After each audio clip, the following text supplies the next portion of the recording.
lizard, but that was a decoy. Better have about me, boy. Okay, Leroy Tobin, hold to the show, man. Still to the sauce with the show, and till then his half moon open. Sometimes go taste like a snowman. No proof of my life, better more than no proof. Like I always wanted him, I never hated him, I never traded him, independent, I never ever traded him. You never know what is a star, like under the city, the driver's side floor. Just to get large, so many more, 10 in the more, never a bar. Hey, 10 in the more, 2 to the P. Nothing to you, but it's something to me. Handsome as ever and cute as can be. You can watch us on YouTube with view for free. Hey, this one time for the Twitch. This one time for the text. This one time for the phone line. Whole time, wonder what they gonna do next. You know, I just wish you guys would stop the quibbling. Morning, everybody. Tobin and Leroy here with you on FM 104.3 WQAM. Leroy, we wish you well, buddy. Today he is going under the knife to get that arm fixed. And then it's, then the hard part starts. It's rehab. It's working your way back. But I believe in Leroy as a science beater. I know that all the time he scoffs that nobody can beat science. I believe Leroy Hoard will beat science. I believe it. You think he's going to golf before the 3 months are over? I do. I think he will irresponsibly golf because that's probably how this injury got worse, quite frankly. Honestly. That is how it got worse, Brittney. I suspect. I don't know for sure, but I suspect. It couldn't have helped. No, sure. It definitely couldn't have helped. But nothing's going to keep him from his golf, and now he has to sit there, watch it. Like, listen, if Leroy wants to watch me golf, we could go out on the golf course, and I will hit the golf balls, and I will also, I could just get plastered, on the drink cart, something like that, and that could get his fill. That could get his fill for the golf, I suppose. You think that's actually? I think he'd rather do anything else. Yes, well, you might be right. I mean, I don't know how good you are at golf. I'm just assuming that. Schmiethan says that Leroy will still talk on the show more today than he did during the Clayton McCullough interview. Still going down as one of the worst moments of my career was losing my voice speaking to Clayton McCullough. Have we burned that footage? Nope, and I still have the. We don't have to have that anymore. If we don't, play at the end of the show. I don't really want to. No. But speaking of our Marlins, we'll get to our headlines. Those are brought to you by Doral Hyundai in Miami. We go to the beach for a little solcito. And when we want a low price, you save with your Pricito. Save now with your Pricito at Doral Hyundai. And the Marlins, they lost their 8th in a row. 8 straight losses for the Marlins. They did turn a triple play, though. So there is that. You got my buttons up there, Brittney? I'll play the call here. This was the lone cool thing to really happen last night. Here was Jose Altuve, that cheat, grounding into a triple play. Brooks, he's set, working off the first base side of the rubber, and the 1-0 pitch, a roller over to third. Triple Jimenez play. has got that. He throws to second for 1 or 2, on to first in time for the triple play. Wow, a tailor-made triple play. 5-4-3. Leo Jimenez grabbed it right next to the third base bag. He tapped it with his right foot, fired to second for out number 2. And on to first in plenty of time to get Altuve for 3. Very impressive. That being said, they lost their 8th in a row. So that puts them 52 and 50. 50, so yeah. 3 under 500. No, they're 2 over. 2 over, sorry. They're 2 over. I mean, they're lucky they built some equity being, 10 over for the first time since 2023, but they have basically just pissed that all away. And they are now just 2 over. Now, luckily, the rest of the NL jokers have not really, taken a grip on that last wild card spot. But here's what the thing that I was really hoping for and why it's disappointing is, wild card's cool. I'm not going to act like it's nothing. If the Marlins made the wild card, awesome. But, when you're staring 3 series ago at potentially winning the division, and now it's like, oh, yeah, we can maybe get that last wild card spot. Yeah, you want to get in, and anything could happen in a 3-game series. But to go from like 3 back to 7 back in the division, and it's really, really disappointing. And that's on top of the fact that you've lost Max Meyer. And who knows when he's going to be back because, he always seems to deal with one of these injuries during the year. And then on top of that, your closer is a disaster. And I don't know how you could trust him the rest of the season. I know that they paid him a lot of money, but They may want to get him to learn jumbo shrimp. You still really haven't figured out the Jacob Marcy thing. It just feels like every time he goes up there, you're basically cooked. He's not going to give you nothing. And, he's been hitting under 200 for the entire season. We're sitting here. It is the end of July. And if you were to tell me that somebody was going to have a season like that, I definitely wouldn't have thought it was going to be Marcy. I thought Marcy was going to be, key for the Fish. I guess Conine has been a nice story that he's come back and he's been tearing the cover off the ball. That's been cool. Joe Mack's been nice. But 8 straight okay, I could take three straight series losses. Is not great in a situation like this. You staring down the barrel of 3 straight series getting swept. There's nothing that you could say other than this is a disaster, an absolute disaster in the middle of the season. It's not over yet. No, there's still a lot of baseball to play. Now you're sitting here, Brittney, and you, instead of being in a place where you could have really made some noise. I mean, I'm sitting here and I'm like trying to think maybe the Marlins can win the first division ever. That it was not out of the realm of possibility. Now I'm like, maybe they can cling to that last wild card spot and go for a 3-game road series. Do I ever get a playoff series at Lone Depot? Ever? Do I ever get a playoff game at Lone Depot Park? I would like to know. It's very frustrating. No, it is. And I think you're right. Like my dad actually brought this up to me because he watched the show yesterday. He was talking about when you were talking about the naked batting practice. Yep. And he was saying how in baseball, like that is important. There needs to be some sort of culture shift. Great. And he was like, Leroy was so wrong. Tobin was 1000% correct. Of course. I'm not crazy. I've watched a lot of baseball. Okay. And I know that a team needs to change the vibes every now and then. Mm-hmm. And I don't know who's going to be the person who needs to strip down and take batting practice. Okay. I don't know who it has to be. I'm looking at you, Javier Sanoja. But whoever it has to be, Liam Hicks. But somebody has to make that happen. All right. Just to flip the mojo a little bit. But they got Sandy going tonight.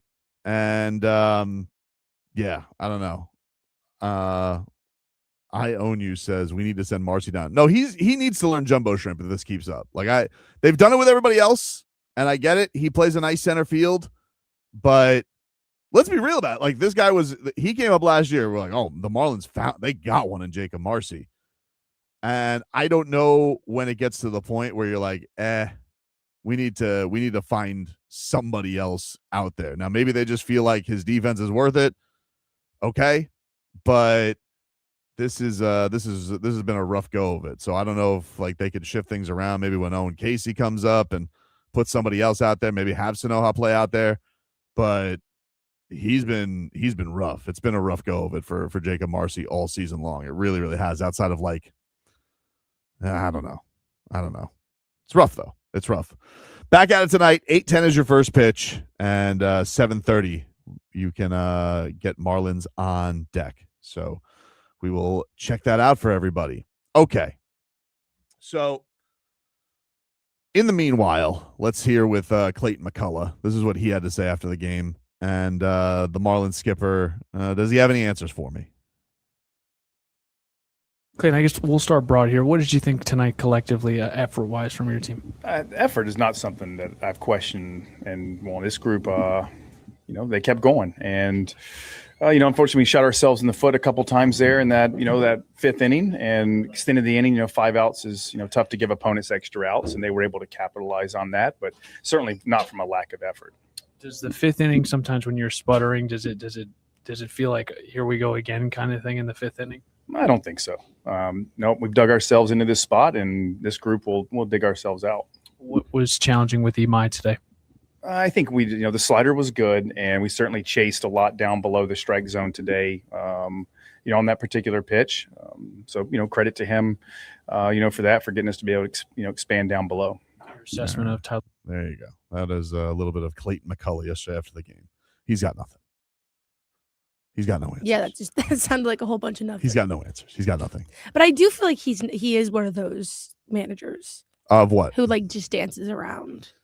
You mean just like has just going by the book if the book's not working? He just goes. He just goes. He's by not the a book. gut guy. No. I don't want to do that. I mean, I feel bad because I've definitely been hard on him for some decisions. He's went away. I felt definitely early in the season, Brittany, he was totally that guy where he was like, we're going by the book. We're going to play crappy righties against lefties. And I felt like he had gotten away with just, hey, we're going to go play our best players. So I do think that he's shown an ability to adjust. I don't know what you do here. Like, it's been a disaster from having good starts that are blown to having your closer blow games to, you know, guys get lit up to whatever. I mean, they've lost every which way. It's eight straight losses. It doesn't happen very often. No. And I really just, it's a disaster right now, and they need to find a way out of it. And and again, I know Leroy made fun of me for saying this. There needs to be a sense of urgency to get the hell out of it. They got the right guy on the mound today.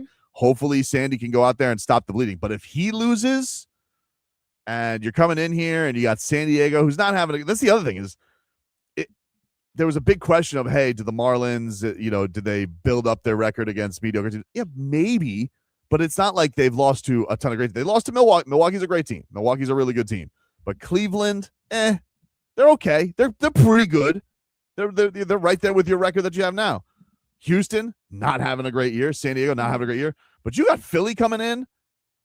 Dude, if you can't get your bleep together before taking on Philly, who's already kicked your ass, that could be the death knell coming up in a couple series. So they better get their bleep together. I can't stress this enough. You better get your bleep together. Anyway, the other piece of news, and then we'll get into the real juicy stuff from last night. The Dolphins, they have placed Chris Bell on the active NFI list, which is not surprising because he's coming off of an ACL. So he will take his time, which they need to do with him. He suffered a rough ACL injury, but take your time, baby. There's no need to rush Chris Bell. No need to rush. No need to rush as the Dolphins rookies are in the fold. Training camp gets going next week. Very exciting. Very exciting. All right. We'll take a break. When we come back, speaking of very exciting, what in the hell happened last night with the Miami Heat's YouTube page regarding LeBron James? That's next.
Oh, damn. Throwback. I did it purposefully. Trying to make Giannis happy. Giannis was so excited about the Harlem Shake. Did you see that video? I did. That was adorable. It was adorable. Giannis is adorable. He really is. I think, now that he's on my team, I'm willing to accept Of his course, yeah. adorableness. Listen, welcome to sports, dude. You don't have to apologize to anybody, Brittany. Don't let anybody tell you different, okay? Listen, do we care if somebody from the Seminoles who's awesome, I mean, let's just say that's like theoretical, and they jump to the Canes? We like Brock Berlin. Brock Berlin used to be on the Gators, and then he went to the Canes. I want to tell you. It is what it is. Mm-hmm. I'm not here to apologize. I'm not here to apologize to anybody. I'll give you a weather update, and then we'll get to what happened last night, which is just incredible. I didn't believe it. Weather is brought to you by Tornado Roofing and Contracting, replacing roof repairs, maintenance, hurricane impact, windows, and doors. Visit tornadoroofing.com. It is currently in Miami, 88 degrees, partly cloudy, high of 92 here today. Doesn't look like we're going to get any rainstorms today, so got a nice, beautiful, yet hot day down here in South Florida. 69% humidity. Okay, so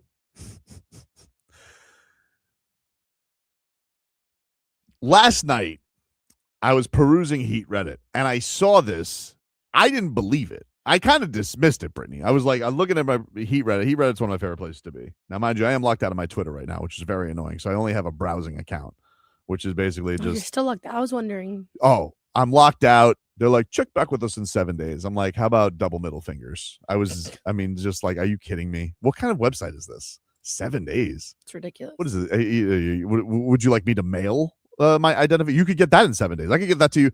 I could get physical things in less than 7 days. Yeah. It doesn't matter. You know what? I don't care. But last night I was jealous because I was locked out of social media, and I would have loved to be on Twitter reacting to this last night. It was so time. Reddit has this post, and I'm like, that's not real. That's fake. And what it was a post where it had LeBron James introductory press conference scheduled for July 27th. It was a live stream that was upcoming. And I'm like, that's not real. And then people started, and so I dismiss it. I'm just, whatever, dude. All right, people are gone too far. I can't, I've already gotten to the point where it's like, I've heard LeBron James is making his decision today. Like, I mean, uncle on those tweets, everybody. Mm-hmm.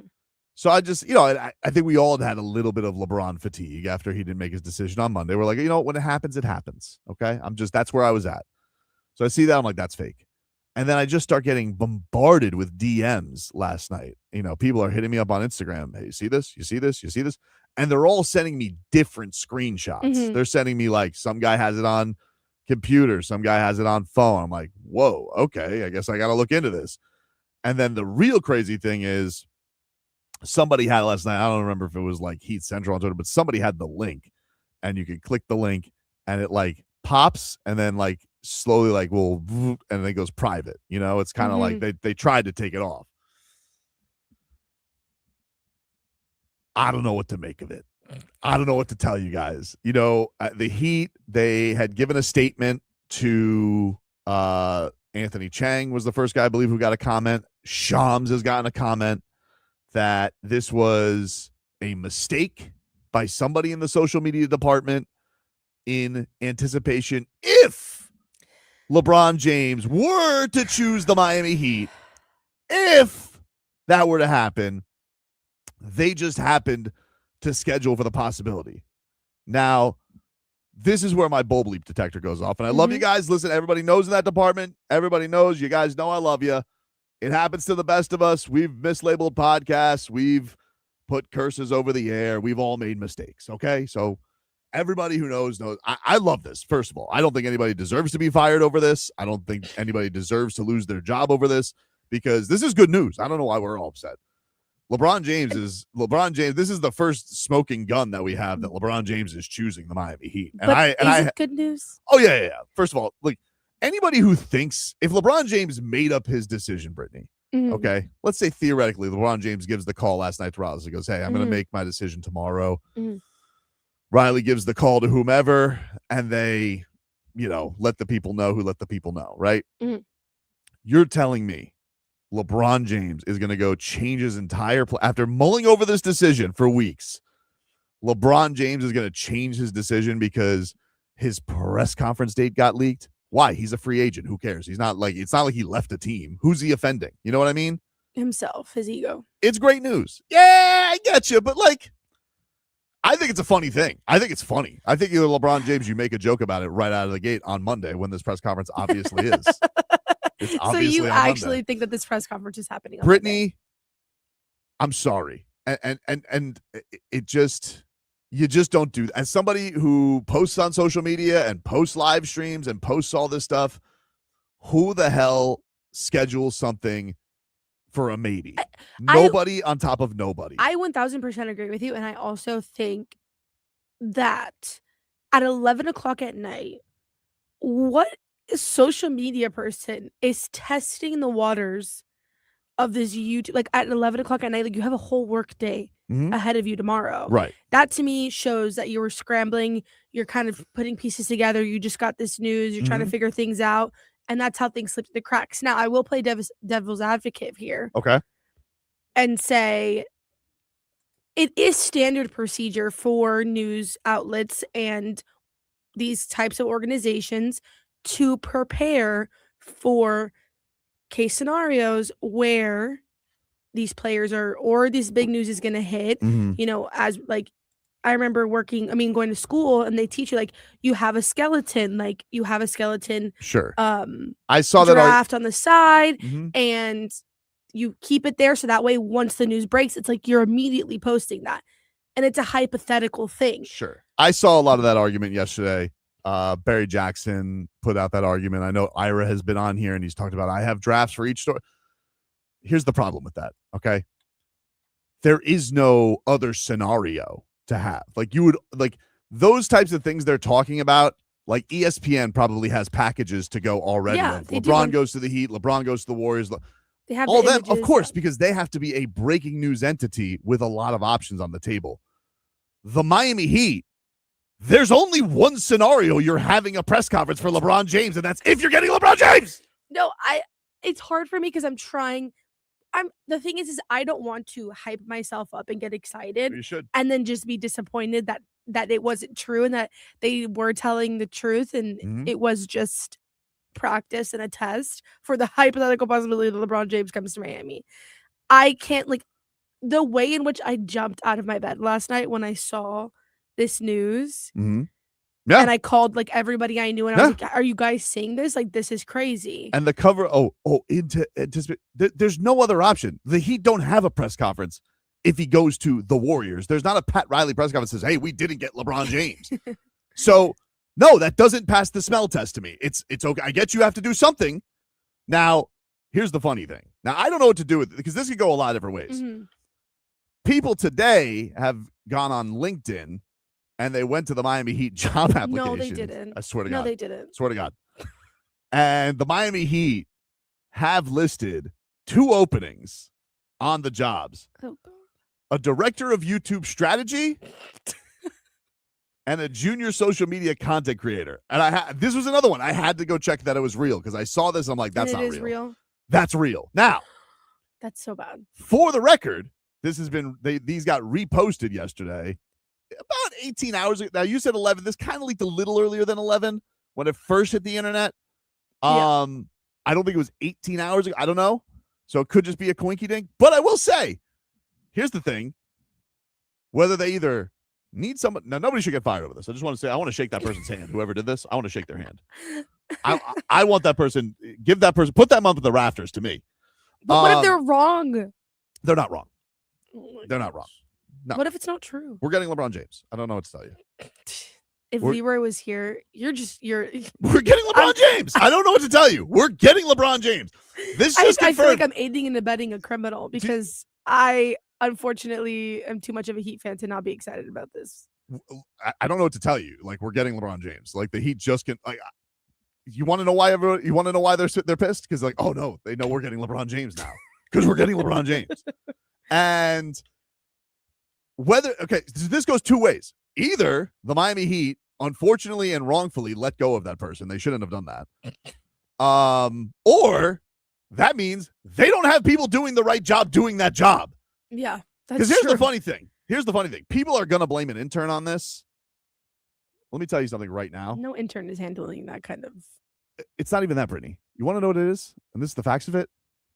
That's a mistake of the old. An old person makes that mistake. That's the truth. I'm telling you right now, and people don't want to hear this because people always blame interns. It's true. Young people don't make that mistake. The old make that mistake. You want to know why? Because I know the old don't know how to use social media and they don't know how to make YouTube posts. So I'm telling you 1,000%, whomever is covering that job for Todd the intern that they haven't hired yet, or whoever they're going to pay, whatever college kid they pay out of Barry University for that job, that was not the mistake of a young person. That was the mistake of someone who is older. Because, oops, no, it can happen. Trust me. You can switch. I'm like, oh, I hit scheduled or I hit unlisted. YouTube's buttons are very close. They're very close. But, I mean, that is not an intern mistake. That is somebody who's covering for we don't have an intern or a junior media person yet.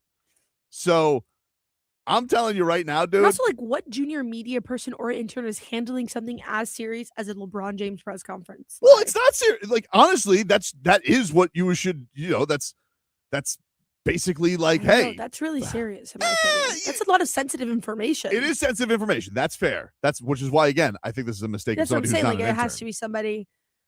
And when they go to them and say, hey, why did you do this? They're like, that's Todd the intern's job. I don't exactly know why the Heat would need to have that ready to go, because you can make a YouTube link in 3 seconds. Mm-hmm. But as exactly what I was thinking. But as JFig points out, listen, you have I don't know if you guys saw Dave McMenamin yesterday. Dave McMenamin. He's a LeBron mouthpiece, ESPN reporter. Been covering LeBron basically since his second stint in Cleveland, right? He said yesterday that GMs were already complaining to him, who are like, we have family vacations planned. So let's say the Heat know LeBron is going to make his announcement on Sunday. Okay. They know. They know. Mm-hmm. Okay. Press conferences the next day. Okay. Or Friday, whatever. LeBron's going to make his announcement. We're going to do it on Monday because training camps all start on Wednesday. NFL training camps start on Wednesday. We can all move on with our summer. But the Heat, like any other business, are like, hey, we know LeBron's making his choice. Let's get ready. Joe, the YouTube guy, is like, well, I'm going to the Keys for a few days while I wait for LeBron James to choose going to Miami Heat. I'm going to prepare and have this ready to go. Doot, doot, doot. Posted. Now we're ready to rock. Oops, I forgot to hit unlisted. I know that this seems stupid because it sounds like, oh, basketball. No, it feels like we're like pulling at strings. I don't think it is. Brittany, not everything in an organization, a basketball organization, is, oh my God, it's run. We all think of the Heat as it's running all the time. These are still regular people who go. True. There's the majority of the people. They have cubicles. They clock in. They have businesses. They have vacation days. And if you are trying to just cover your bases because, hey, I'm not going to be here until Saturday, and, I just want to make sure this is good to go and I could fine tune some things, you just put it, maybe you're a person that just like preps things.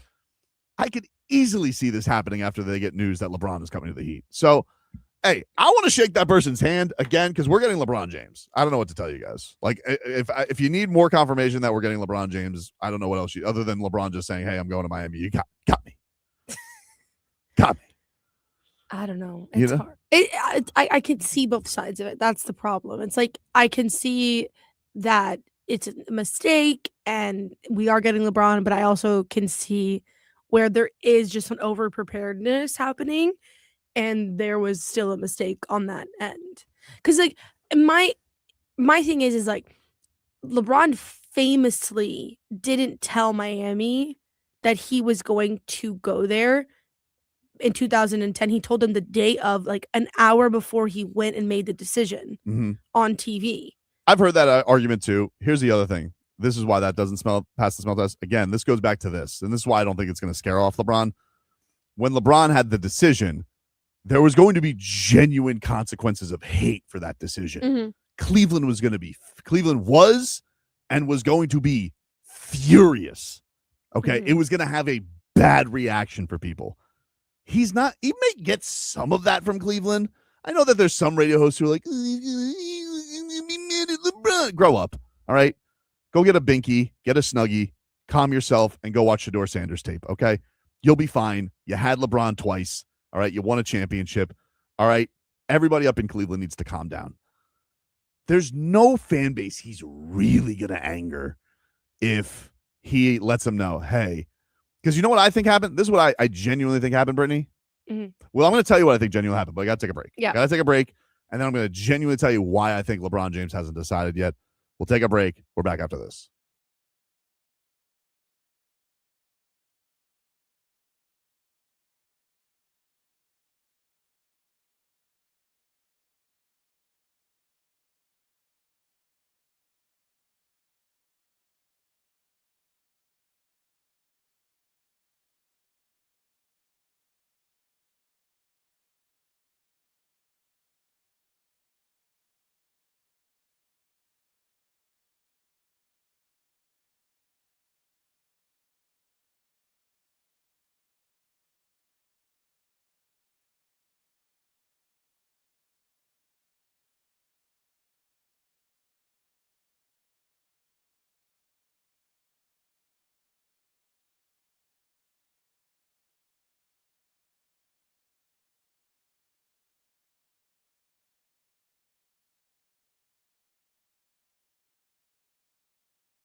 Okay, welcome back, everybody. It is Tobin and Leroy here with you on FM 104.3 WQAM. Take you guys up until 2 here on the program. Leroy is out today. He is getting surgery, so I wish our guy all the best. So hopefully that arm gets healed up nice. And that's that. We will. We can take some of your calls today too. I'm happy to. I don't want to. I got Brittney here, of course, and Jennifer will hop on a little bit later. But if you guys want to call in, 305-567-0560, and you guys can bring whatever you want to bring. You guys have the chat going on right now. Schmeeth and Schmolnick says on the chat, he says it would be really funny if the Heat announced the new director of YouTube strategy is LeBron. You want to know something? That would be hilarious. That would be funny. I like that. And you know what? They are really funny. So. Like they're very hip and with the time, so I think that'd be actually hilarious. That's the announcement that we make. Somebody hit me up on social media, and he said that I think the person knew they were getting fired yesterday morning, and they scheduled this to go out once they were already fired. That would be funny too. That would be hilarious. That's exactly why people get taken off the air when they get laid off. People like when you come up with some kind of revenge strategy because you know you're going to get canned. That would be funny. That would be. Let me give you a reason to fire me. Yeah, like this is you think okay, well before you take my passwords away, let me get this in. Could you imagine it was just like it was like a disgruntled employee. Yeah, it was just somebody who's just like, you think you're gonna keep a strategy? And like LeBron just goes to Cleveland. Dade South says somebody is walking out of 601 Biscayne Boulevard with their belongings in a cardboard box. Like as we speak, someone needs to be outside. Like we need boots on the ground journalism. Do they still do that? Do they even allow you to walk out with your cardboard box? I was thinking about that. I don't even know. QAM, what's your name? Hello. Hey, buddy, what's your name? It's Tobin. It's Marcos, man. What's up? Hey, man, you're on the air. Hey, how you guys doing, man? Everything good? Things are good, man. Things are good. How you feeling? Good. Quick question on the Heat, man. Yep. So we got a 1, we got a 3, we got a 4, and we got a 5. Mm-hmm. Who's the playmaking 2? Even if we got LeBron's the 1. Yep. Who's the guy that's going to make a move, get to the rim, make a move, get to the elbow, get everybody else going when we need a basket? Because it's not Bam, it's not Wiggins, and it's not really G. They're more power guys. Yeah. And Wiggs' game is like spot up 3. So even if we have LeBron, he's not that guy anymore. Which we need LeBron. I think we need LeBron. Yeah. But who's going to be the playmaker? I think that the guy who's going to be attacking, getting to the rim and getting all those points and bringing all that stuff, I think Pelle's going to bring a lot of that, man. I know a lot of people are sleeping on him because he's not like the purest shooter in the world. But that dude gets to the rim with authority. He gets to the rim at will. Remember the games where Norman Powell and Tyler Hero were out? That guy was cooking, and they ruined it because they had to come back being the Olay twins. So I think Pelle's going to be the guy, man. I think he's going to be a guy you're going to be seeing is going to be bringing a lot of that to the table this year. And I think they like him a lot. I do think that they feel good about Conwell. I know he's a rookie, but that's one thing that the Heat are not scared to do that, especially guys who are a little bit older. You think back to Chalmers, you think back to Norris Cole, you think back to Kendrick Nunn, you think back to, a lot of those times Spo will entrust some guys, young players in that role. So that's what I would expect, buddy. And I think this 10-game cushion that the Marlins had, that they've never really had, is kind of what's going to help alleviate. And in baseball, you lose 7 games in a row, 8 games in a row. Mm-hmm. But now we had a 10-game cushion. Yep. So now we go on a 6-game, 7-game streak. I think we're a game back of the wild card, maybe now. Half, yeah. But that's nothing. It's nothing, but it's also not nothing because like to poop the bed like that, because you were in game for the division, right? And now like you're going to be clinging to that last wild card spot that there's going to be 4 teams fighting after. You're not going to win the division. You're not going to win the division with the Braves.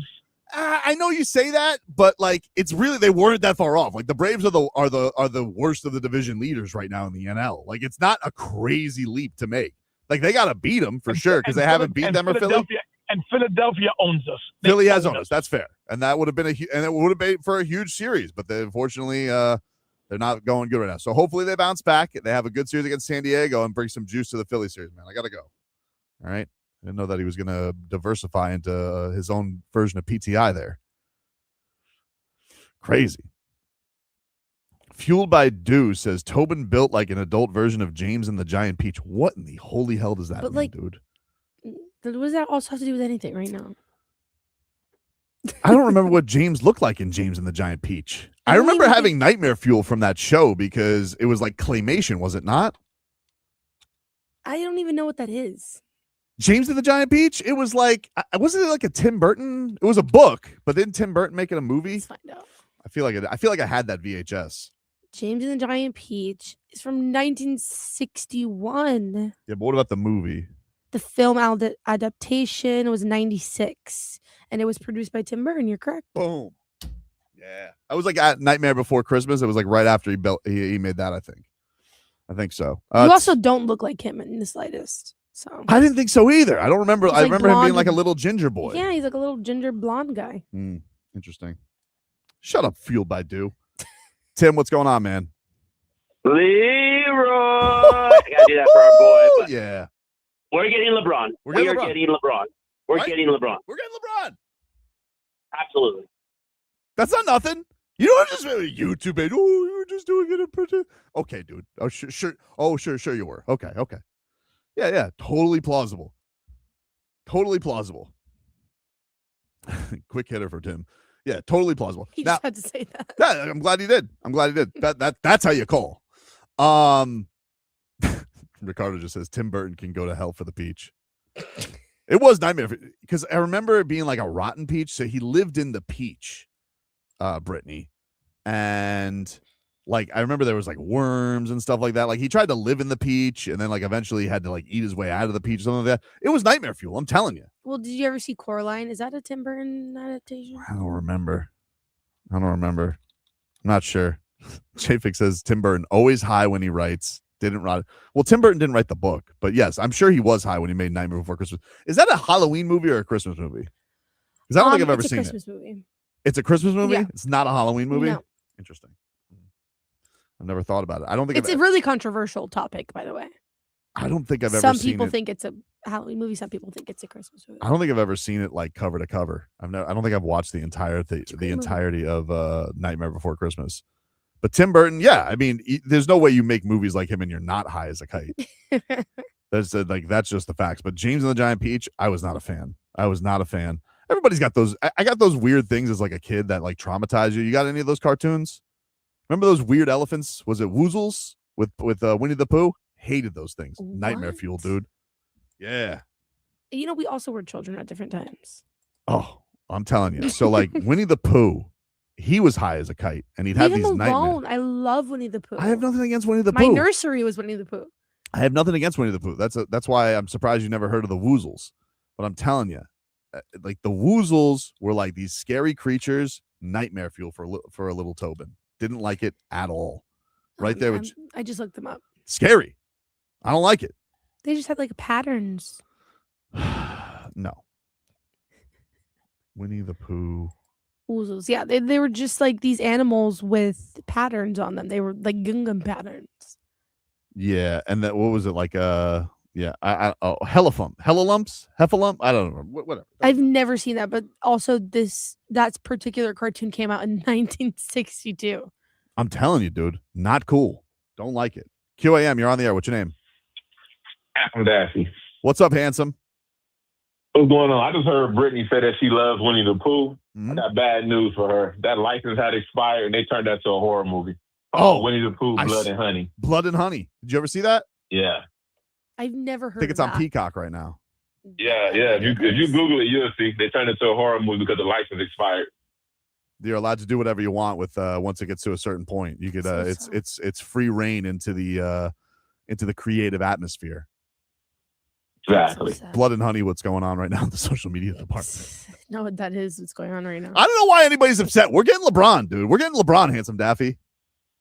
Hey, but listen, I told you this like 3 weeks ago, and you wasn't on board.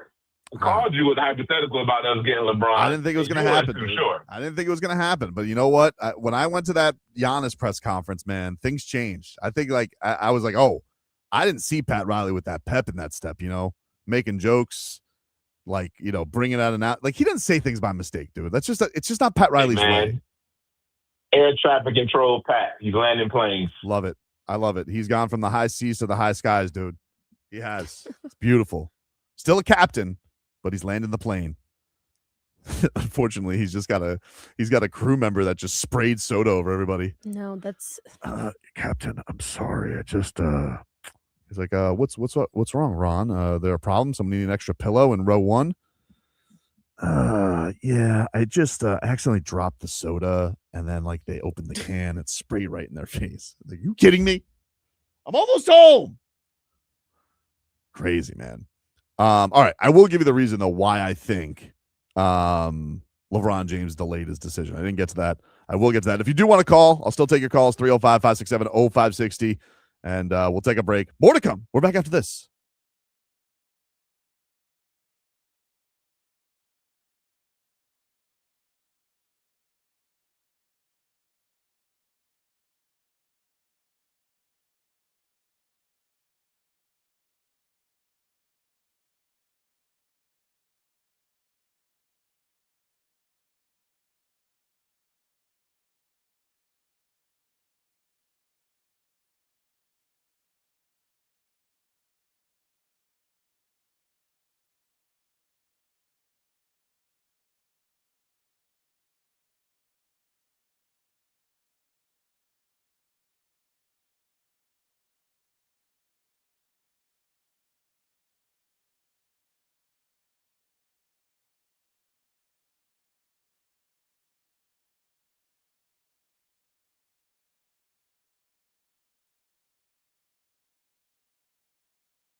All right, welcome back, everybody. Welcome back.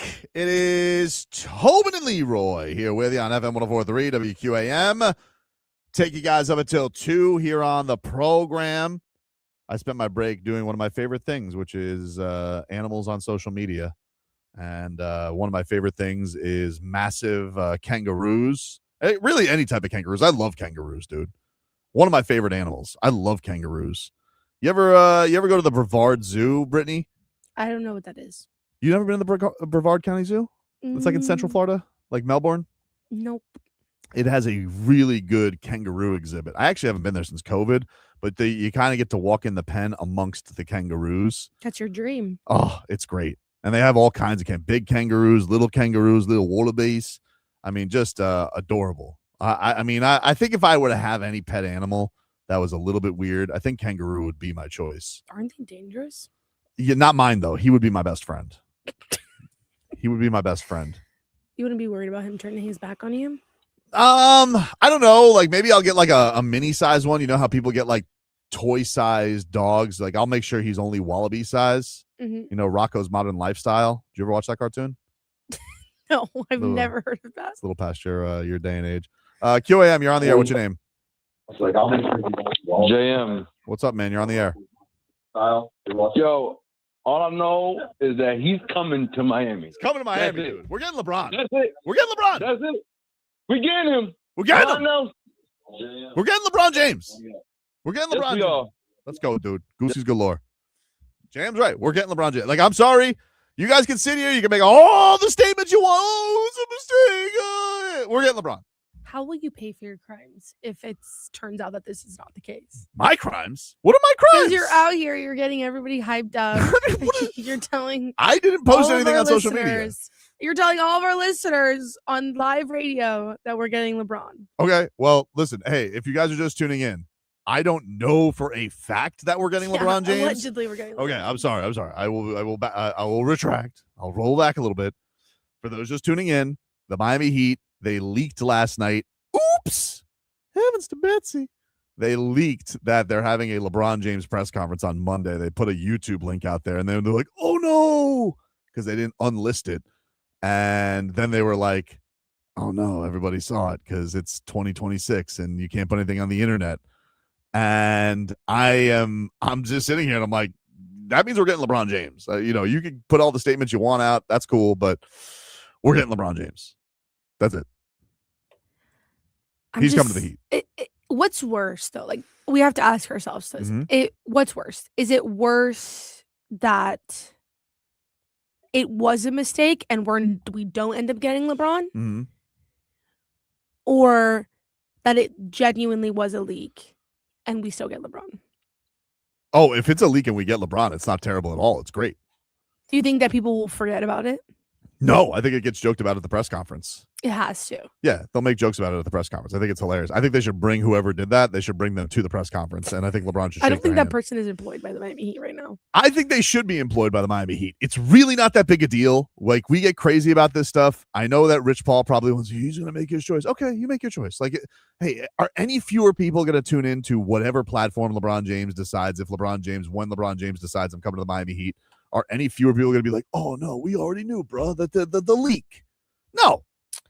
But no. Also, what has me worried is, like, don't you think his camp would jump at the opportunity to just go ahead and release it? So it kind of covers up the fact that there was a leak, because now we're sitting here for days until he decides. Yeah, well, clamoring about this. So here's what I think. I think that the reason why he hasn't made his choice yet, and I think Draymond Green spelled this out. I think that Adam Silver saying that schedule line really pissed off LeBron James. And I think that he was going to make his decision. This is just a theory. I'm not reporting anything. I'm just theorizing, okay? I think that line really pissed off LeBron James. I think he's like, oh. Why? Because I just think he's annoyed. He's just like, really, Adam Silver? I need to hurry up. I need to. First of all, Rich coming from Mr. Throw investigations under the rug.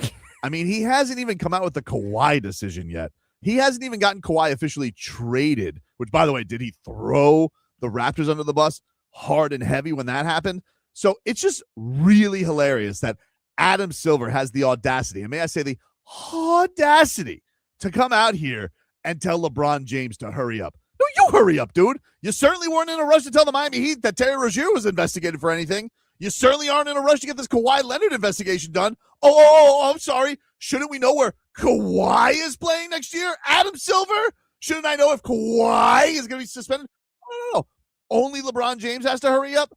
Only LeBron James has to hurry up. No, kiss my ass. If I was LeBron James, you know what my response is to Adam Silver? Hey, Adam, kiss my ass. That would be my response. So I think Adam Silver bought himself another 5 days. I think he bought himself another 5 days. So if Adam Silver and Schedule Maker Boy was going to go over to Barbados or wherever the hell he was going to go, I don't know where he was going to go, but you need to wait. No. Guess what? Now you wait. I was going to make my decision. I was going to be done already, all right, and enjoy my summer. But because you had to open up your fat yap, Adam Silver, when you sit here, no investigations, all right, are released on time. You didn't tell the Miami Heat, my future team, anything when it came to Terry Rozier. And so I'm going to punish you because you ruined my future team, the Miami Heat, by not telling about Terry Rozier, and I'm getting some get back. So guess what? Now you wait. Now you wait, Adam Silver. Are we teetering into delusional territory? No. Joe Dirt says Adam Silver was suspended Twitter. Too late. He may already have. That was actually. I thought about that. I thought about who wanted to try and infiltrate my Twitter and take it away. I thought of him. I thought of Tyler Hero. I thought of basically anybody in combat. If it was Tyler Hero. What if it was Tyler Hero? I don't think he's got the force behind him, but a league certainly does. I have definitely ripped Adam Silver a time or two on Twitter. Well, a time or two. In fact, I may have ripped him the most on Twitter. So if it was going to be anybody, it probably would be Adam Silver. Headlines are brought to you by Doral Hyundai. In Miami, we go to the beach for a little solcito, and when we want a low price, you save with your Pricito. Save now with your Pricito at Doral Hyundai. Oh, hello, Jennifer. You're here early today. Hello. Were you woken up by the massive kangaroos? Man, they're trying to square up.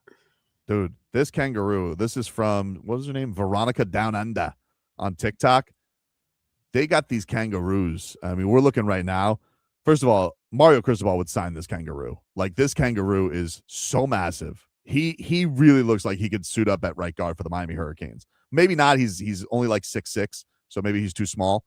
But this kangaroo is massive. And let me tell you something. That dude's got a real pair of onions on him. Like, where is he going with this? He's got a real pair of The way that onions. you had to pause to see if this is what you actually want. That kangaroo is massive, dude.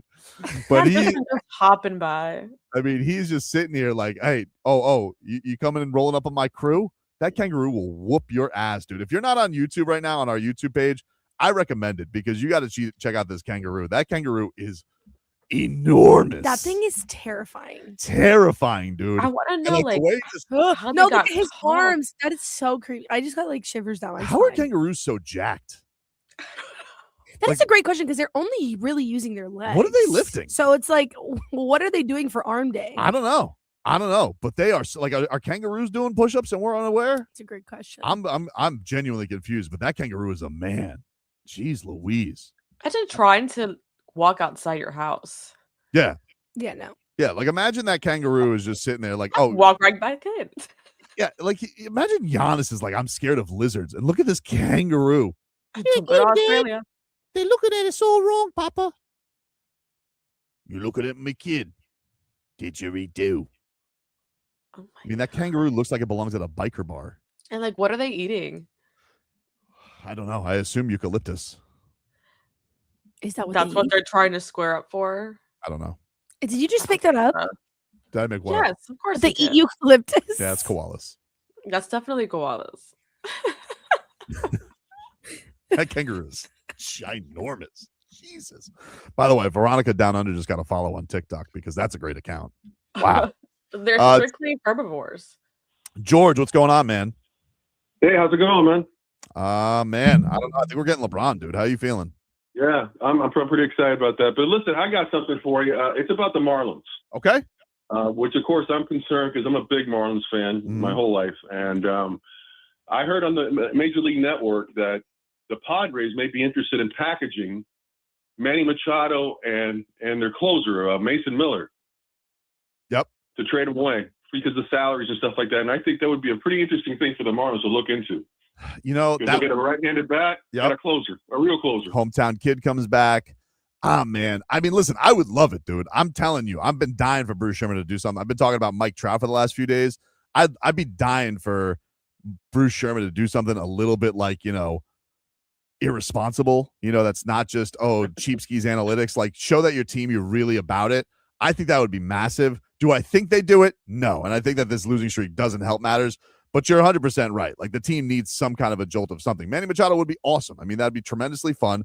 You're going to have to spend money. And here's the thing. Back home, man. Yeah, bring him back home. And the other thing is, you're going to have to spend money. Like, this is the last time. Like, the joyride is over for the Marlins, right? Whenever this lockout ends, the Marlins are going to have a salary floor that they're going to have to likely reach. So this whole, we're clipping coupons and we're paying one guy, that ain't going to be the thing anymore, Jack. So they might as well get used to it now. I'm with you, George. You're absolutely right, man. Well, thank you for your time, man. Have a great day. You guys are awesome. All right. Appreciate it, buddy. Thank you. You're awesome. Maybe they should sign this Kangaroo. Dude looks like he could hit better than Jacob Marsupial. That's not a point? That's not a point? I don't know, man. Jacob Marsupial? I'll give it to you. No, I don't want you to have a forced. I just feel like it was a little obvious. What? You didn't come up with it, dude? Kind of like the whole Dolly Parton thing. Dolly Parton was gold. I give you a -1 because I've heard that before, and never heard that. I really have. Oh, sure, okay. I promise. So I was kind of like, no, you're using old material. When have you heard Dolly Parton? I'm actually really trying to remember, but I know I have heard it. You know when you heard it? When I said it. That's when you heard it. Jennifer. No, because it was too expected for me. D Sizzle says that Kangaroo is Jordyn Brooks this year. Yeah, he does. He looks like a linebacker. He's chewing dude. glass. He's a glass chewer. No, that Kangaroo is a glass chewer. Like he's just like, I'm leading the league in tackles this year. What of it? I just signed an extension with the Dolphins. Dude, that Kangaroo is scary. So you know what's interesting? They're herbivores, actually, by the way. Yeah, like what are they eating? So I know, so everyone knows what to eat because they're clearly doing it correct. It says kangaroos are strict herbivores. Their diet primarily consists of fresh green grasses, leaves, shrubs, flowering plants, and ferns. How do kangaroos get big arms? Start eating ferns. How do kangaroos get big muscles? Kangaroos get incredibly buff due to a mix of, this is from an AI review on Google, due to a mix of natural genetics, fighting for dominance, and a highly active lifestyle. Up to 50% of their body weight is pure muscle. Males have a lower body fat percentage, which makes them lean and muscle defining. Male kangaroos build their shoulders and biceps through frequent sparring and unique wrestling style. They're like MMA fighters. This is crazy. I never understood it. I'm glad we went down this path. The more you know. This is so exciting, dude. Thank Clay, you, what's up, Victoria. dude? What's up, y'all? How are you? Good. Hey, listen. Don't listen to Brittney because the only person who's going to answer for their crimes is that clown. I'm trying to remember. I think it was Mad Dog that said that the Heat are nothing better at best a play-in team when LeBron gets here. Oh yeah. He's coming. He's coming. Get ready to cue the JFig clip because Philly, Boston, all of them, they don't want the smoke. Nope. They don't want it, dude. They don't want to smoke. And that wasn't me, by the way, guys. That was you. No, it wasn't. Who was it then? Oh, wait, that was me. No, I thought I was thinking about Nicole. She also said something like that before. -1 Yeah. for deception. Man, we're getting LeBron James, dude. I can't believe it. This is amazing. Thank you, intern. Thank you. I love that guy. Can we have that guy on the show? Who did that? It was actually me, guys. Don't think I won't find out this year. I'll find out. I'm charming. I'll go down to 601 Biscayne Boulevard. I'll find out right now. Thank you, Tobin. Thank you. All right, we'll take a break. More to come here on the show. We're back after this.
All right, welcome back, everybody. Welcome back.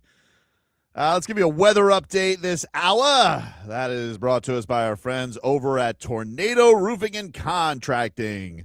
Storm season is here. Make sure your home is ready. Get your free roof and window estimate today. Visit tornadoroofing.com. All right, the weather. Cloudy with a chance of LeBron. We're getting LeBron, dude. I can't believe this. This is amazing. I can't believe this. The Miami Heat leaked last night that we're getting LeBron James. Are you excited, Jennifer? I thought I got last night. And Man. I didn't I felt like it was too late for me to like message on the chat. So I just went to sleep and I said I'll deal with this tomorrow. But I mean, what else could this possibly mean? Right. Like we could have maybe. It could mean And like I get the reasoning, I get playing devil's advocate, but really it doesn't take that long to actually write Right. a title on YouTube. I'm so sorry. Guys. What, dude? I unfortunately have to be the Debbie Downer. No, I do this all the time. No. You're No, I always have against to. yum yucking. Why are you yumming yuck? Yucking yum. Because you're getting so excited, and it's Because you we have got to be LeBron, Just dude. excited. You have to be I'm real. keeping it neutral. I'm talking to Tobin, really. Okay, let's but be hold on. honest We here. realistically have a chance at LeBron James. Well, we realistically had a chance at LeBron James the entire time. Yeah. Yeah. Mhm. And Adam Silver pissed him off, so he made him wait. And they probably had said, hey, you got to change the date on that press conference. I know it was going to be Friday, but it needs to be Monday because LeBron's pissed at Adam Silver. So we got to put it off. So you think it was an edit? Now you're really diving into conspiracy theory. You think that they had already made this to happen? possible? That's not Everything's tomorrow. on the Today's table right Wednesday. now. Everything's on the table because we're getting LeBron. And so what if Hmm? what's on the table is that it was a genuine mistake of over preparedness. That What person was gonna if go on that is the case? vacation. Okay, Said, let me do this real quick, just in case Todd the intern can't get this correct. we don't have a YouTube guy right now. We got to hire him. You I know, won't have signal. I won't have Wi-Fi where I'm going. right? He's going to Tahiti. You know, so he can't. You know, he's going to be or the Galapagos Islands or something like that. And so he's just preparing that. You know, maybe somebody's really worn thin over there. They're doing the jobs of 3 people. They're trying to hire these people, right? And it's just a genuine mistake. It's not, dude, because we're getting LeBron James. I don't know what to tell you. Like, we're getting LeBron. And what's gonna happen if we don't? Then Heat in 5. Who cares? We got Giannis. Like, I mean, did you not see him making out with Davion Mitchell yesterday? Like, and I got Ryan Conwell coming off the greatest summer league known to man. So, I mean, it's up to LeBron if he wants to join the party. LeBron, honestly, dude, let's talk about this like grown men, okay? You want to team up with James Harden, Joel Embiid, or Giannis, dude? I just answered your question. We're getting LeBron. Gordo, what's up, dude? I think it'd be great. We go from totally irrelevant to the epicenter of the basketball world literally in like a couple of weeks. Yep. But Tell that guy to stop honking. who else? We still need shooters still, right? If we get him, we still need to get. We've solved the problem of a guy who could take the ball and score when we need it at the end of a game, and it solves that major hole that we still don't have. Right. But we still need another gunner, don't we? I mean, I love Simone Fontecchio. I love that dude. I love and Tim Hardaway Jr.'s, nice. There's some nice pieces, but we still need another guy, don't we? I think whoever we get, is going to be pretty ancillary, to be honest with you. Like, I like the guys that we got. I really do. Genuinely, with LeBron or without LeBron, I like the guys that we got. And I think the thing is with the Heat, I always trust them to go and find those guys to fit into their roles really, really well. And especially if What about another? Go ahead. Sorry. I was gonna say, what about another banger, like another guy down low? I think is fair. Who can just get rebound. I think they could get more size, but you should see this Kangaroo we have on YouTube, dude. I'm telling you, we should sign him as a I don't power know, like go back and get like Precious Achiuwa. I mean, what's wrong with that? Go get a guy like that who's just a guy, right? I think Precious Achiuwa signed with the Kings. Like, he's the only guy who wants to sign with the Kings. He's still there. Yeah. And then the other thing I wanted to talk to you about, because you and Leroy had this conversation a couple of days ago. I was trying to call in about it. Okay. And it's about the Dolphins and stuff. And, born and raised down here. I grind through every season, and with hope and everything like that. But I can tell you this, and I think if so, I don't care if this. Listen, I think we're all resigned to the fact Vegas knows something when they're telling you that the over/under's 4 wins, and we're going to probably win like 2 or 3 games this year, right? I mean, as long as we can get the guy from the wide receiver from Ohio State, does it really matter how many games we win or lose? That's the guy we want. You got to get a guy like that. I mean, that guy's a generational player. Like, if you told me, you know what, Dolphin fans, we're going to win 1 game or 0 wins, but you're going to get Jeremiah Smith as your starting wide receiver next year. That would be awesome. Wouldn't everyone take that? I think everyone take that. Wouldn't you take it right now. I think everybody. I don't know if I want to go through a season of awful, but I do think that there is an element to if they have a bad record, but I see stuff that's building in the right direction. I'm cool with that. I don't want them to look like the worst thing to ever grace a football field, but I do also recognize they have a very hard schedule, and so this may just be a year where they can only beat the Raiders and Jets. Yeah, I mean, the reality is this: if the way that the way these guys are going to be successful is if they hit on this quarterback. So I don't want to have to go get I don't want to suck next year and go get a quarterback because we just did what we did this year to get this guy. That's who they wanted to get. So so we have no wide receivers on this team. We don't think we do. So why don't we go? So why don't we stink and get the best wide receiver that's probably coming out of college football in the last 10 years? Yeah, he is awesome. I understand that, but I feel like they do this with Ohio State receivers all the time. Like they said the same thing about Marvin Harrison Jr. They did, dude. They said the same thing about Marvin Harrison Jr. 2 years ago, and he hasn't been that guy. I think Jeremiah Smith is that guy. Like I get it, he's that great, but I don't know if you tank yours. I don't know if you throw it in the toilet for a wide receiver. Where are we going this year? Aren't we basically tanking anyway? I don't know. It's a fascinating question, Gordon. I got to let you go because I got to go to break. But it's a fascinating question. I don't know if they're tanking because I don't think you sign the guys they signed if you're tanking. But I think they may organically just not be that great because they're basically going this year with one arm tied behind their back with the roster they have. So, yeah, it would be awesome. Am I going to be bitching about it if by the time next year the Dolphins are going to add Jeremiah Smith to their roster? No. It is what it is. I think the prudent thing is probably, hey, John Eric Sullivan and Jeff Hafley get 2 years to get out of this mess. Well, at least a full year to get out of this mess. Because they'll have the cap space, they'll have the picks next year. Guys will be a little bit older. I think that's the fair thing. But, there's also a balance of they want to be able to prove that what they're putting together has something behind it. Because if they made these moves and Malik Willis stinks and Kadyn Proctor stinks, there are going to be people who are like, well, okay, we all wanted you to take Ruben Bain. None of us wanted you to pay Malik Willis. You guys saw this guy every day. So there's still some things that are at stake this season that'll prove whether or not they are good evaluators of stuff. Go ahead, Brittney. Well, no, that's the thing is we can sit here all day and say that we're going to get Jeremiah Smith if we tank. But if you don't have a good quarterback, who is Jeremiah Smith to this team anyways? Right. You would need to go out there and get a quarterback. So that's all contingent on Malik Willis having a good season and showing some promise. So you can't even think that far ahead because you literally don't know. Yeah, you don't know. And it's also going to depend on it, but maybe this is a year where they would overlook it because, what if Chris Bell has an awesome last 4 games of the season and they're like, hey, that's our guy. I don't know. That's the thing is we do have to – I do think there's an element of we have to let the season play out because we have to see what this team is going to be. I do think, though, the 2 things that I look on and I'm like, hey, I need these things to be good. I need this to be a very good offensive line because you guys – they sold Kadyn Proctor – really hard. I'm going to tell you right now that if Kadyn Proctor isn't the best prospect that the Dolphins have ever seen, I might have to rescind my fandom to the Dolphins. If we go through this year, Brittney, and Malik Willis is no good, and Kadyn Proctor is a dud, and Ruben Bain is Rookie Defensive Player of the Year, it's going to be a hard sell for John Eric Sullivan the rest of the way for me. I don't call to fire people after 1 year, but I might be the one flying the banners outside of Hard Rock Stadium. I'm going to be really disappointed. I'm going to be real pissed. I'm going to be pissed. So, yeah. Kadyn Proctor, better be mauling people, dude. I don't mean to put any pressure on the No, kid. like that's the thing. It's like No, the I pressure's feel on. bad because the amount of pressure that he must have because he knows in his back of his mind that like every Dolphins fan wanted Ruben Bain. Yep.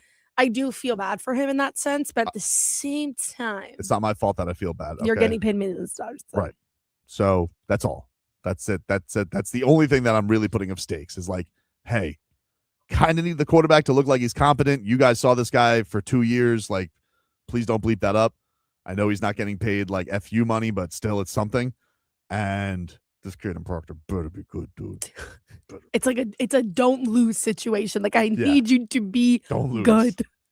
We'll take a break. More to come here on the show. We'll get to the mixed bag next.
All right, welcome back, everybody. Welcome back. It is Tobin and Leroy here with you on FM 104.3 WQAM.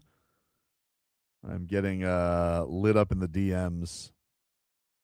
Guy says, please stop getting my hopes up. I'm not getting your hope. You can feel how about this? Why don't we be grown-ups and I'll feel how I want to feel. You can feel how you want to feel. If you want to come along for the ride with me, cool. If you think I'm a carnival barker idiot, that's cool too. I think we're getting LeBron James because I think the Heat leaked that we're getting LeBron James. If you want to come along for the ride with old Tobes, well, hop on board, big fella. If you don't, we'll see you at the press conference. They should be writing that in the DMs of the good. Miami Heat, not Yeah. you. Currently, Brittney. Go ahead, JFig. That they should be in the Miami Heat's DMs instead of yours. Right. I'm gonna. You're just reporting what they said, what they did. I'm just saying what they did and my opinion of what they did. That's it. That's all I'll tell you. And I want to see Leroy fight this. let's leave him alone. Leave him alone. He's healing right now. But I'm just sitting here and I'm looking at what that happens and I'm like, that ain't an accident. I mean, it is an accident. Obviously, that's an accident that they didn't mean to have it public. But I don't think that this was an over preparation of like, maybe we'll get him. No, I think they knew they were going to get him. And they're like, Carl, where are you? Guys, I'm going to the Keys this week. Oh, I love key lime pie. Hey, just have that link ready before we go. You got it, boss. That never happened with Giannis. What do you mean it didn't happen with Giannis? Like there was no false link. No, because they didn't put it up though. Somebody just accidentally whoopsie daisy. They pushed the wrong button. Oh well. Tough. But yeah, I mean, I definitely have been bucking against this. I want everybody to know. I've been like, I think he's going to Cleveland. I really thought in my heart of hearts LeBron was going to Cleveland. Because every time LeBron's gone somewhere, he's had it planned, right? He's had it planned. Maybe there's a little dog and pony show, but the only real he knew he was going to Miami, basically since he was on Team USA. Yes, he held it close to the vest, but he knew he was going to Miami, right? And then going back to Cleveland, we didn't know. We were blindsided, but he knew he was going to Cleveland for at least a year, some people said. Okay? The Lakers, we heard about that basically after he won the championship. Like once he won the championship in Cleveland, he was going to the Lakers. This one, I thought he was going to Cleveland. I'm like, that's the obvious thing. He's going back to Cleveland. But we got into this situation where Cleveland they're okay. They're a good team. I'm not going to say that they're a bunch of bums. But I think, and this was another thing that was interesting, and we'll get to the mixed bag here because this can play into this, but apparently it seems like, according to some, there may have been something that has swayed LeBron because he genuinely didn't know. He's like, well, not signing a max deal. I'm not, making movies. I just want to enjoy my life. I still can play basketball. I'm still obviously good at basketball. So, I don't know. SDI says he's going to Golden State so he won't be far from his family. That's true. That could be true. But here's the thing. Here's the thing with Golden State. But wouldn't that be like such a left field thing? Because nobody's reporting that. Everybody's reporting that he's coming out east. Bill Simmons was pretty hot and heavy on the Golden State thing for a while. Very early on. But he's thrown his credibility in the toilet this summer. He's literally been wrong about everything. Bill Simmons. So you can't listen to anything he said. He was wrong about Giannis 3 different ways, and he's been wrong about LeBron 3 different ways. That to me was the most plausible thing, because as a dad, you have a 12-year-old daughter. If you didn't want to be away from her, I guess the question is she at an age and is she in a place school-wise where she can't go play her sports somewhere else? Because if you're a big deal athlete, you're usually not staying in one place. Usually you're doing a lot of traveling with your kids anyway. Like really good athletes who are like in sports like that, maybe I'm a little off base, maybe I'm linking it to basketball, but you're not necessarily stuck to one place, so could there not be great places to play ball down here? Like that what is that place, that IMG Academy? Like, do they have a good volleyball team? So I don't know how much that's linked to it or not. It's not nothing. I definitely think as a dad, you definitely are going to consider your 12-year-old daughter's things. I mean, are you super concerned about your boys living on the West? Your kids are in college. Let me tell you, we've all been. None of us want to see our parents when we're in college. We're partying. I imagine Bryce James is not any different from any of us, especially when he's an athlete on the team. You know, something tells me he wants to have fun by himself and not hang out with dad.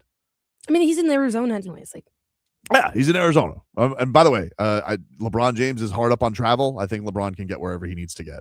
Exactly. Like, I don't think what are we actually doing here? It's not a factor. Like, the only person that you really have to consider is his youngest daughter, like you said, but she's young enough that like she can adapt to the change. She'll be fine.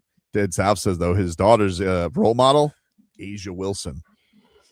You don't say.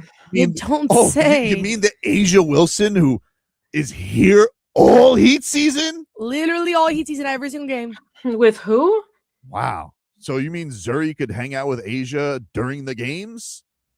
Unbelievable. That'd be something, But listen, if LeBron wants to be close, and that's the thing, I can't rule that out. I will never ever follow anybody who wants to be a good dad and doesn't want to miss out on that stuff.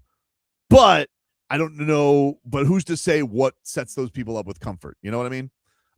Let's get to the mixed bag. Here's the mixed bag here for today, ladies and gentlemen. Dave South says, hey, Bryce, you could transfer to the Canes. Yeah, dude. Get Jay Lucas on the phone.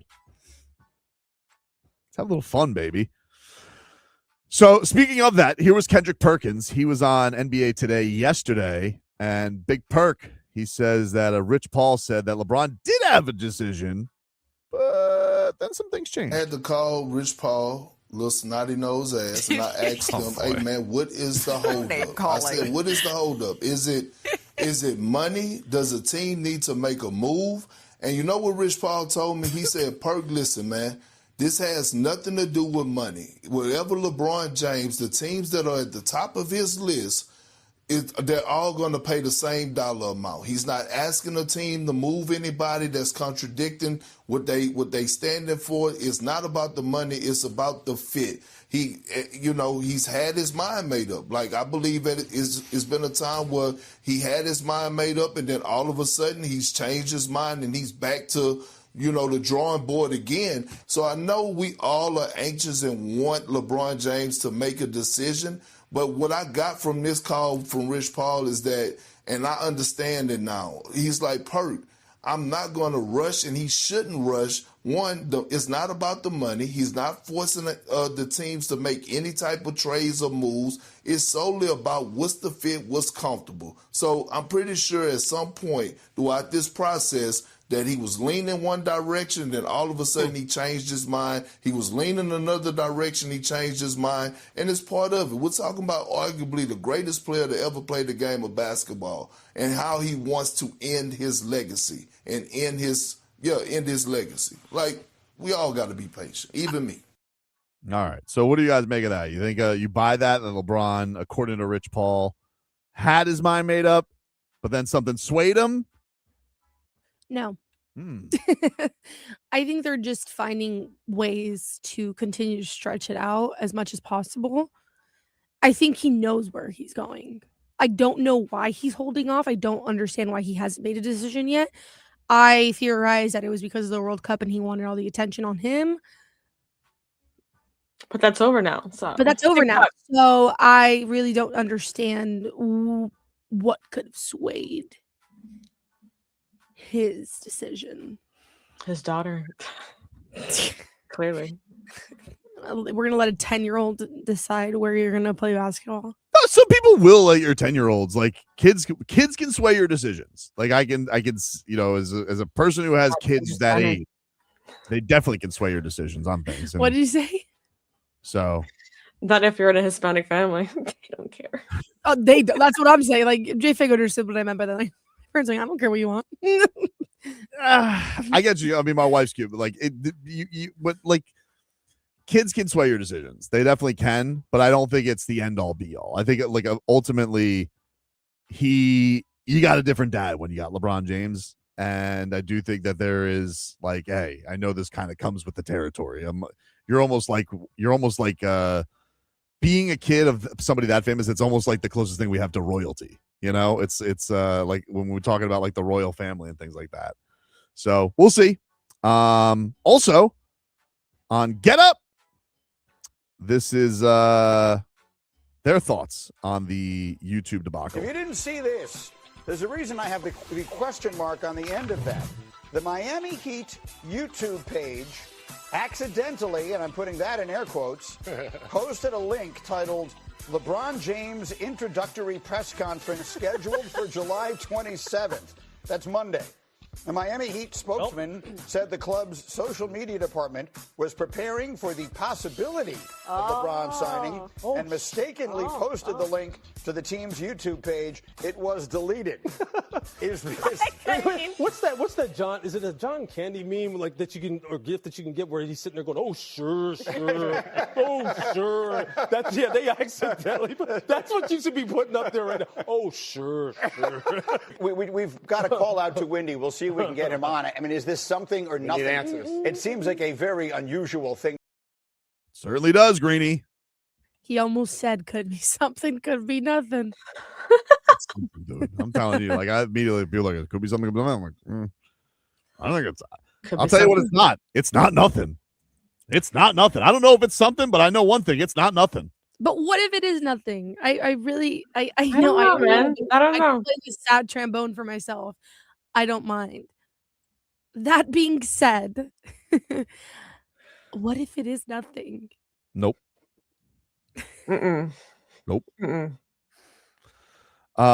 Finally, in the mixed bag, Manti Te'o. He was on Good Morning Football, and they were talking some Miami Dolphins, and he has some thoughts. The former linebacker from Notre Dame, and he likes the Dolphins' young linebacker Jacob Rodriguez. Jacob Rodriguez will be a surprise star that will emerge out of the 305. Jacob Rodriguez, look at that. There's clips already. There are clips of this man doing exactly what made him a Heisman candidate in college. He takes the ball away. That is the greatest stat for a defensive player. Look at the peanut punch on this young man. I think Jacob Rodriguez, the reason why they draft him there is because Jeff Hafley knows in his scheme, he needs a smart linebacker and somebody that's going to get the ball to the offense. And Jacob Rodriguez did that at Texas Tech, and he's going to do that in the NFL. Jacob Rodriguez is my star.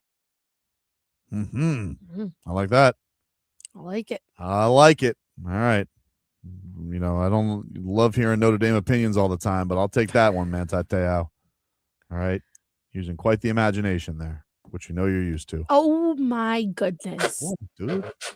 Leave that man alone. What? Leave that man alone. Very creative. Has he not been through enough? Clearly not. That was Manti Te'o on the phone. You're awful. Stop. I will never be okay to hear. It will never be okay. Like, it will never be something I'll be okay with. I don't. We'll take a break. Get you caught up with your headlines. We're back after this.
Okay, welcome back, everybody. Welcome back. It is Tobin and Leroy here with you. Leroy's out today. He is getting arm surgery, so we wish him the best. Very interesting day here in South Florida, and I'm not talking about the Marlins losing their 8th in a row because, oh, my God. Watching yesterday, I'm just like, please.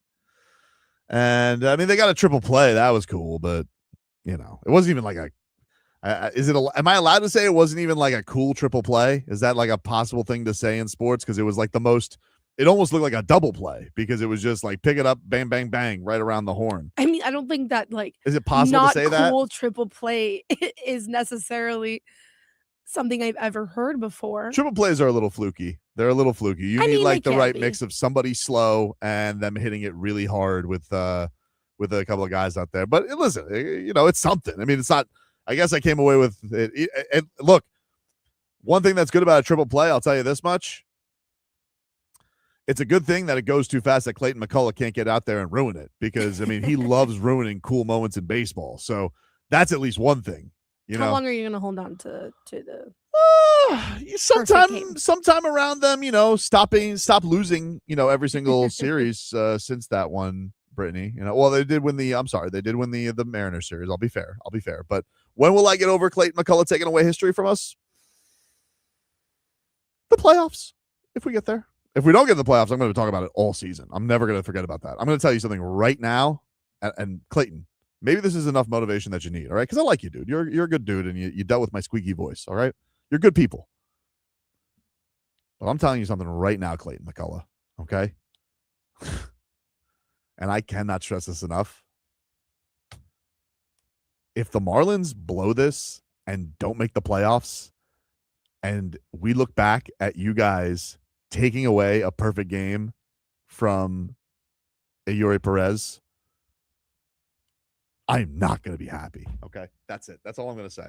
I'm not going to be happy. I don't know what exactly that means, but I'm just telling you right now, if I have to look back on this season where you guys were like, we can't have Eury out there because what about the playoffs? And you don't make those playoffs and you took away a perfect game, so I got no perfect game and I got no playoffs, I am not going to be happy. That's it. That's all I'll say. Because I don't really think that would be enough to get you through the misery of not either making the playoffs or being a wild card team? I'm just saying, Brittney, could you imagine how arrogant it is by an organization to be like, hey, we're making the playoffs. We can't have our pitcher do something that only 24 other pitchers have done. We can't have that. Even though and by the way, made the game more difficult because they had to hold on squeaky cheek style. I mean, they might be only one game over 500 right now, if not for the fact that they held on. But they could have been easy breezy. I just think, look, I know that they went on and beat the Mariners, who were banged up. They didn't have King Julio in that series. But I do think there's something to thumbing your nose at the baseball gods. And I just thought, for me, to take away that moment for a maybe you'll make the playoffs, I get it. They were at a different spot. They were, 8 over 500 at that point? Mm-hmm. Still, to me, it was arrogant, and I didn't appreciate it. So you better make the playoffs, okay? Because all I'm gonna think about if you don't make the playoffs is not only how you guys blew it, but you also took away history. So chop chop, let's get the wins. That's what I need. Headlines are brought to you by Doral Hyundai. In Miami, we go to the beach for a little solcito. And when we want a low price, you save with your Pricito. Save now with your Pricito at Doral Hyundai. First pitch tonight will be 8:10. Sandy is on the hill. And you'll be able to hear that game right here on WQAM. Hopefully tonight is the day that it ends. I will say the one thing that was cool as that was going on, was that Gabby Sanchez who was on the call last night? Do you know? I have no idea. Sounded like it was Gabby Sanchez. I think it was Gabby Sanchez. This Gabby Sanchez, very good at the radio and very good at the television. Because he called triple play like immediately as that happened. Brooks, he's set, working off the first base side of the rubber, and the 1-0 pitch, a roller over to third. Triple Jimenez has got that. He throws to second for one or two, on to first in time for the triple play. Wow, a tailor-made triple play. 5-4-3. Leo Jimenez grabbed it right next to the third base bag. He tapped it with his right foot, fired to second for out number two, and on to first in plenty of time to get Altuve for 3. Oof, that was something. T-Stack says, how do they only have 2 starting pitchers in the rotation? Yeah, it's a little rough right now. I mean, they lost Max Meyer. They were sitting pretty with their top 3. Jansen Junk had a nice start to the year. Not a great start last time. He was Meatball City.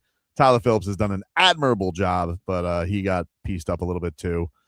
They're just not playing good baseball right now, man. They're not playing good baseball. Not playing good baseball.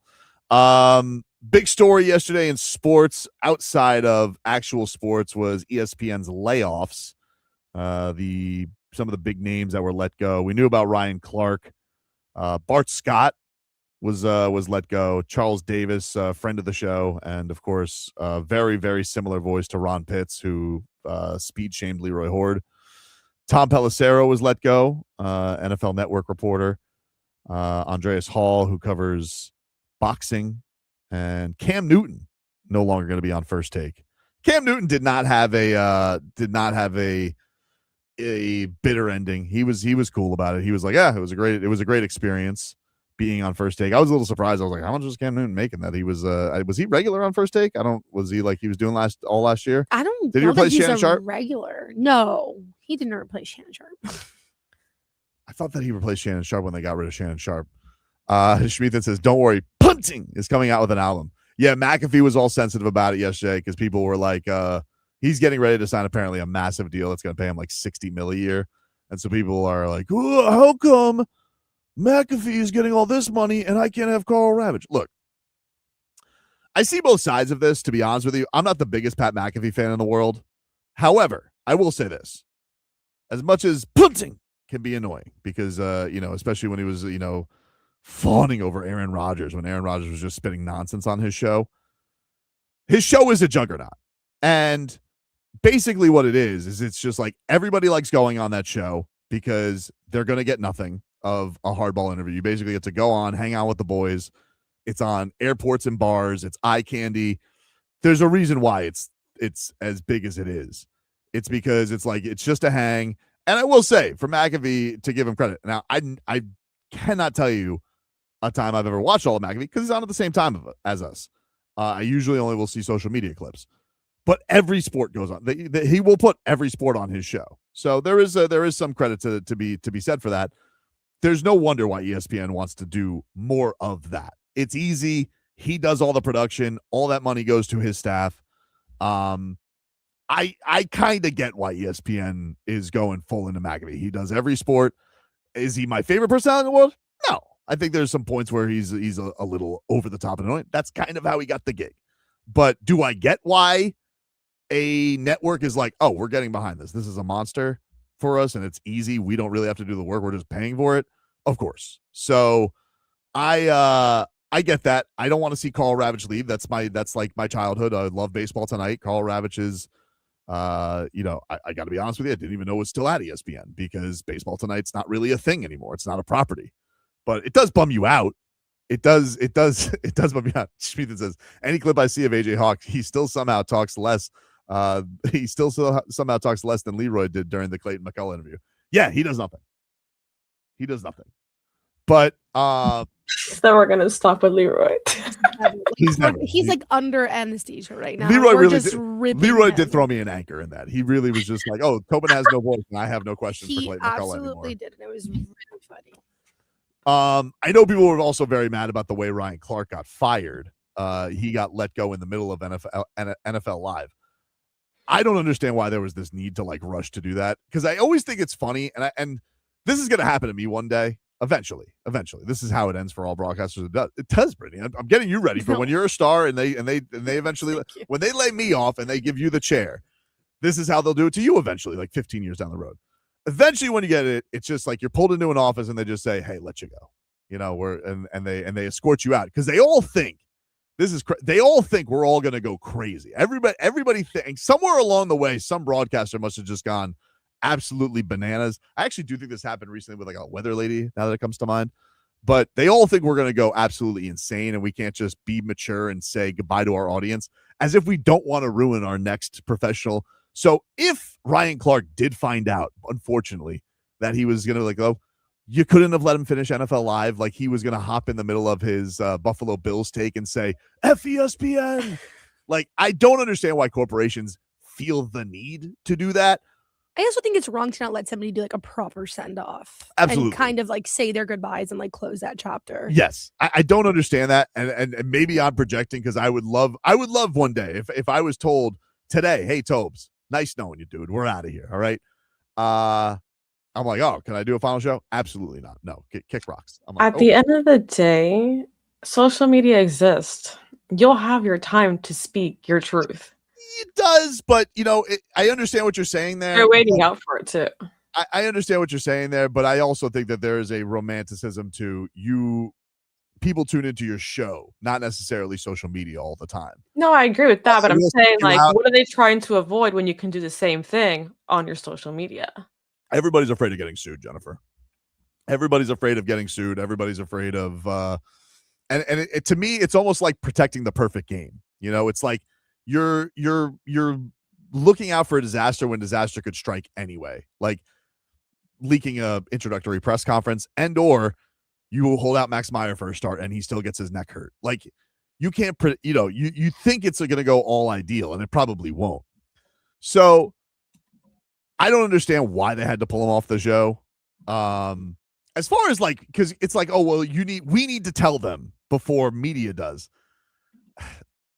Look, I can't really explain. The only jobs I've ever lost has basically been, and I've been blessed, have been getting ghosted like for other gigs. Like I'm either doing something for another network and they just stop calling you. That's usually how I get laid off or just told we don't want you to work for us anymore.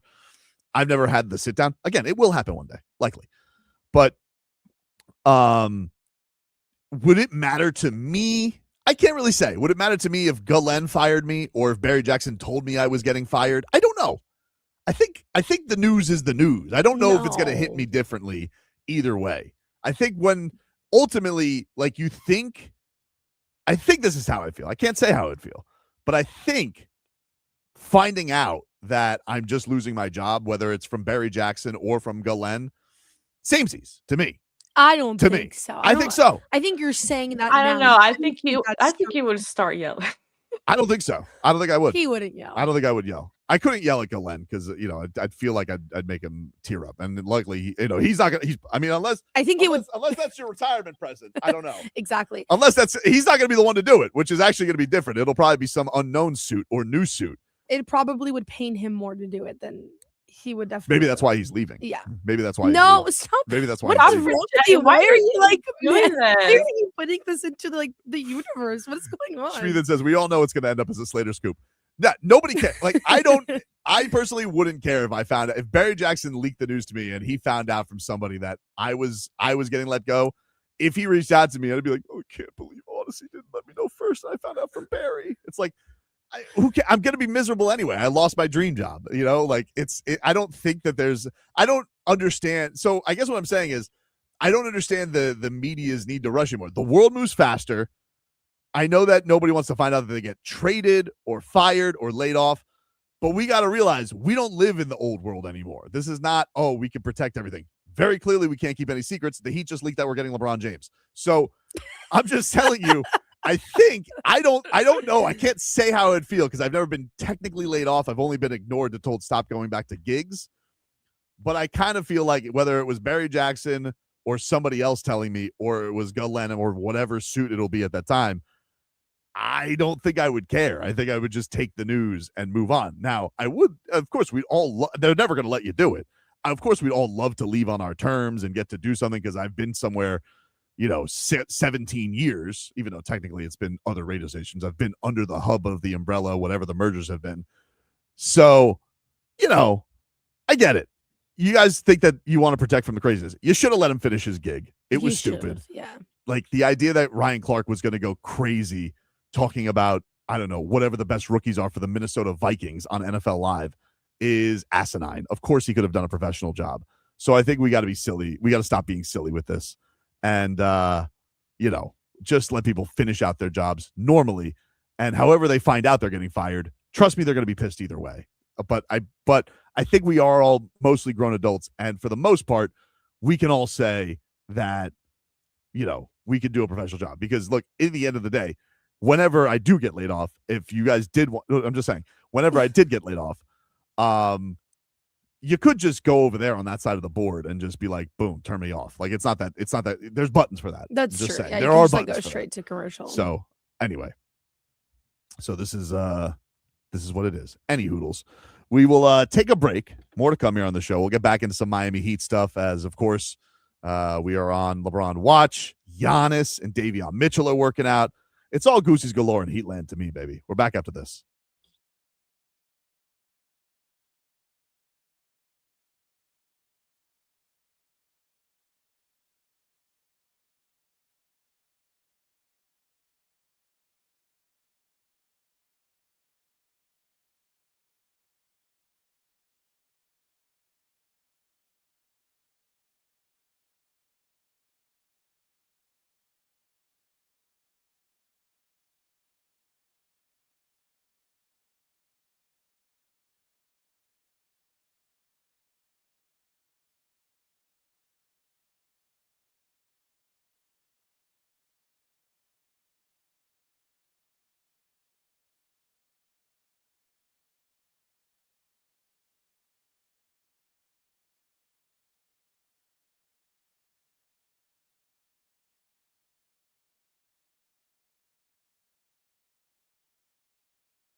All right, welcome back, everybody. It is Tobin and Leroy here with you on FM 104.3 WQAM.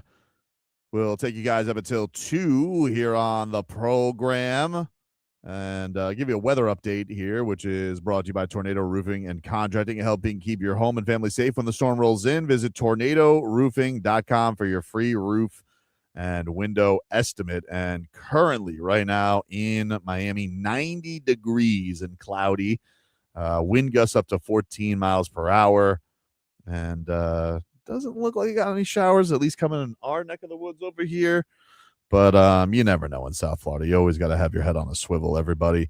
Humidity 65% right now, and that's it. That's the weather.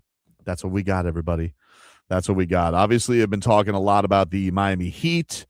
Yesterday, if you guys did not see it, the Heat accidentally posted a press conference scheduled for Monday with LeBron James, and then quickly tried to make it private, but too late. The internet, everybody saw it.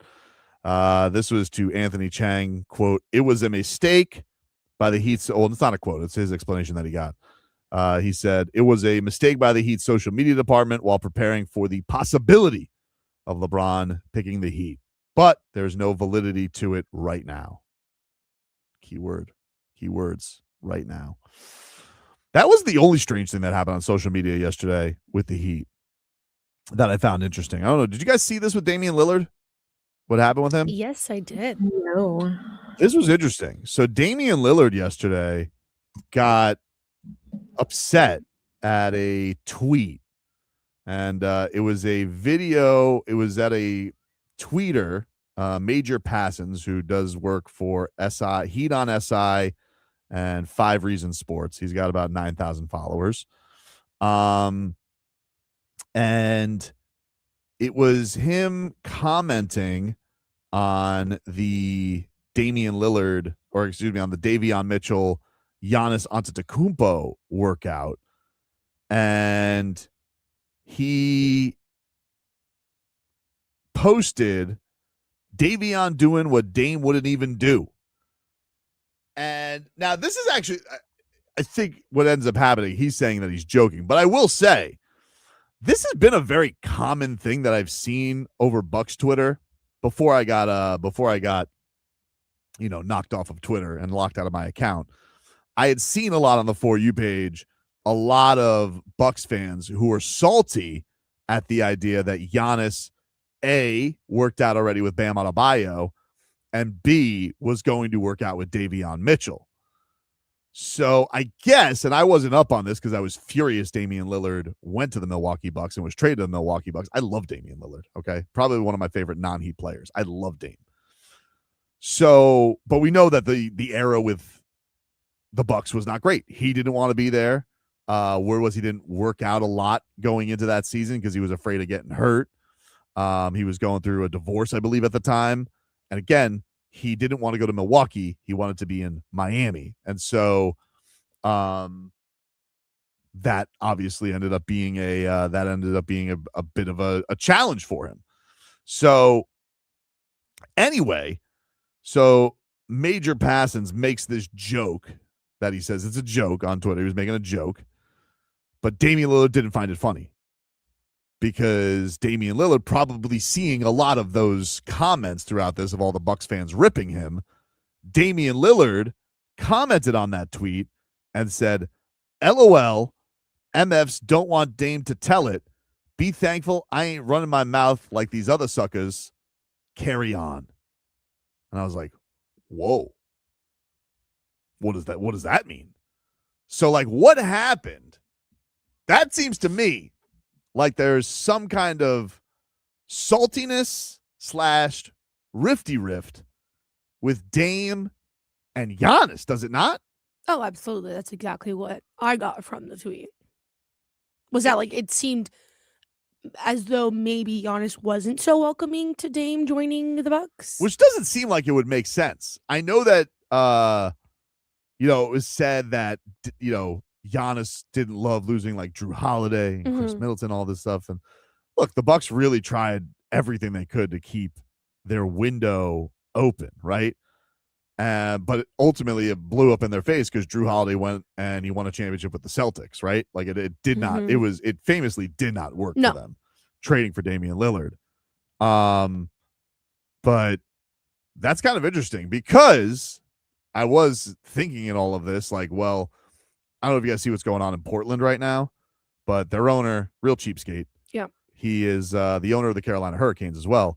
But there's also some talks that he may try and relocate the team, which did make me think, could we have a potential Damian Lillard second act attempt right down here in Miami like it was supposed to be? But I don't know. This kind of feels like it's not there because it doesn't seem like him and Giannis are that cool. At least that's the way I'm reading into that tweet.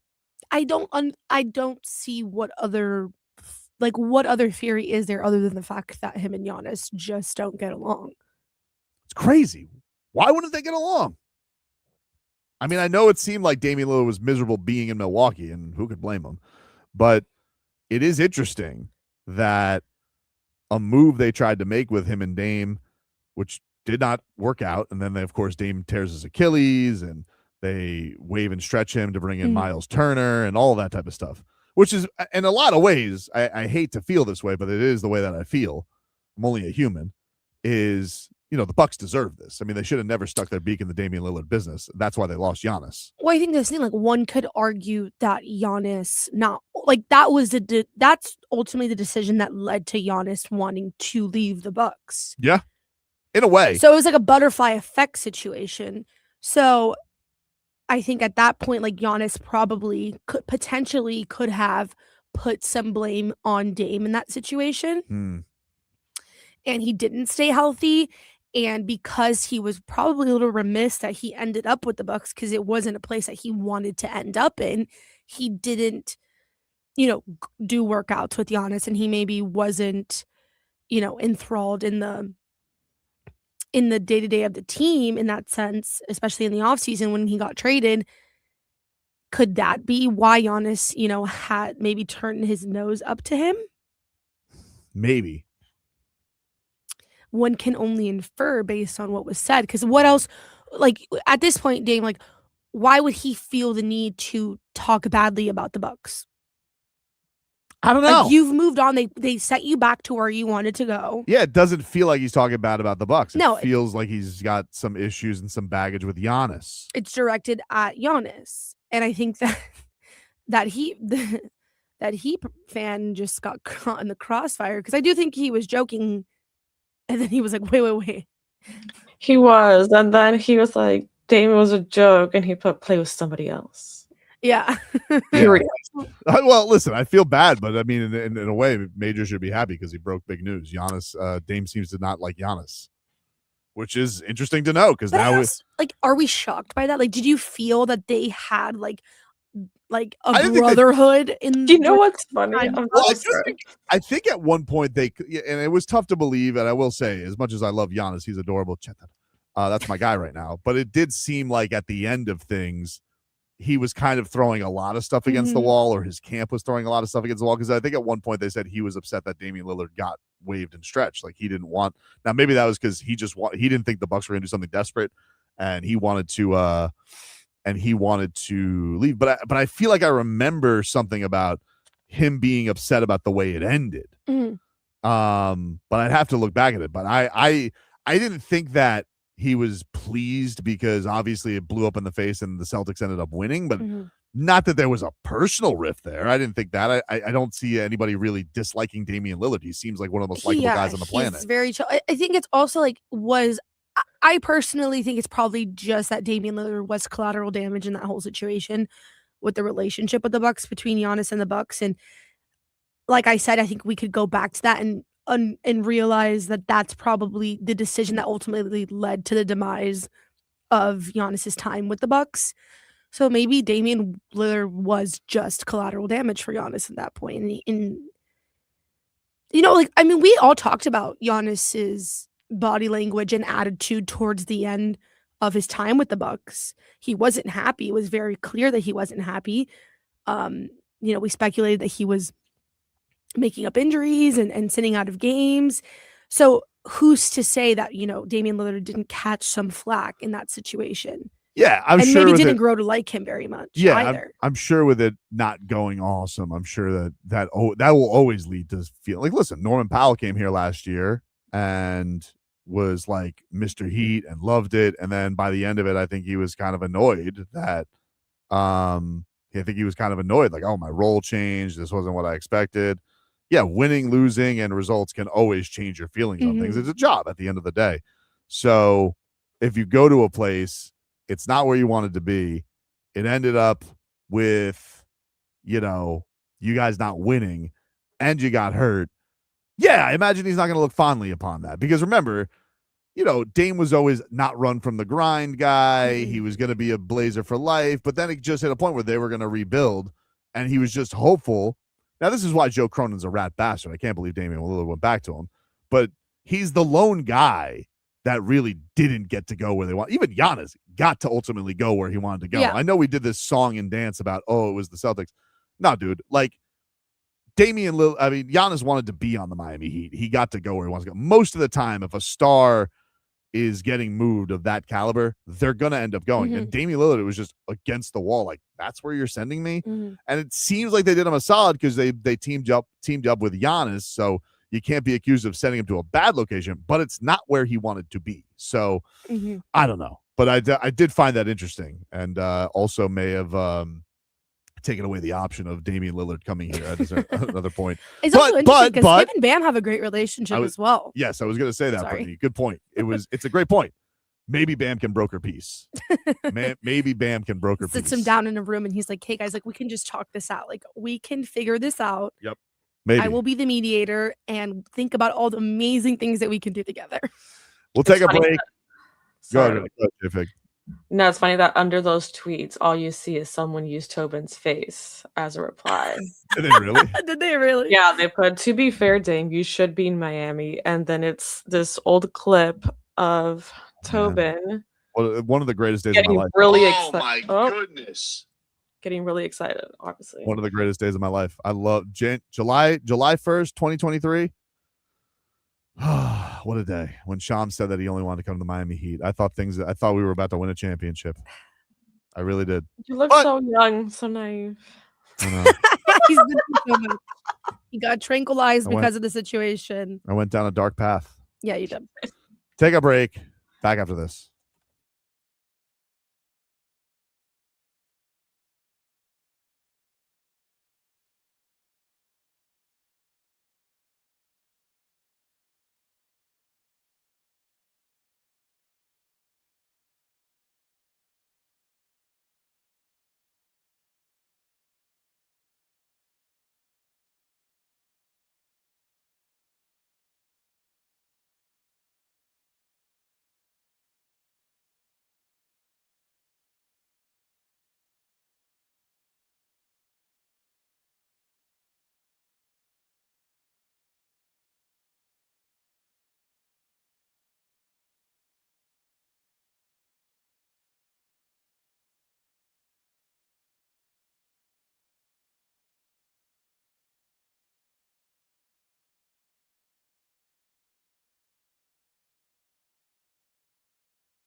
All right. Welcome back. Tobin and Leroy here with you on FM 104.3 WQAM. Did I jump the gun on Rats Off a Ship? You did not. Oh, okay. You did not. Perfect scheduling. Well done. It is time to get to our favorite Wednesday game. Rats Off a Ship. We'll get some topics from Jennifer, and we will find out where those rats are and whether or not they will stay on the ship. We hope Leroy is having I think he's getting surgery when at like 2 today, you say? He's supposed to be like a 12, right? And then, actually, no, he'd probably be getting in now, I guess, because he was complaining about waiting 2 hours or something. Yeah, that sounds about it. That sounds about right. What do we got today, Jennifer, for Rats Off a Ship? How do you feel about the Marlins making the playoffs? Not good, dude. I'm not Rats Off a Ship because I'm not going to be a coward, but I don't feel good about it. I'm not going to tell you, if my rats aren't off the ship, but I'm going to tell you something right now. We're scouting the ship for where the lifeboats are. We're scouting the ship for the snorkel masks because what the hell? 8 in a row? We're preparing for disaster. Yeah. So we spent all of our lives doing that. It feels that way, right? You could have been in a spot. All you had to do was just keep rolling, and you're just like, nah, how about we just play the worst baseball of the season right now? Sorry, guys. Oh, you guys have all the attention on us right now? Never mind. Don't tune in. So, not Rats Off a Ship, but disappointed rats for sure. Yeah, I mean, I feel like you're speaking to all of us when you say that. I'm not Rats Off a Ship. I mean, I really hope they can make it, but right now it's a little murky. Yeah, agreed. It's my rats are preparing to maybe jump off the ship, but as of right now, they're still on the ship. Yeah, I mean, listen, maybe my rats would pitch a perfect game, and then all of a sudden, through 7, and then I ate perfect cheese all this time, and I was like, you know what? I know I'm having the perfect meal, but I'm stuffed. Do you think that has any effect on the run that they've gone on since then?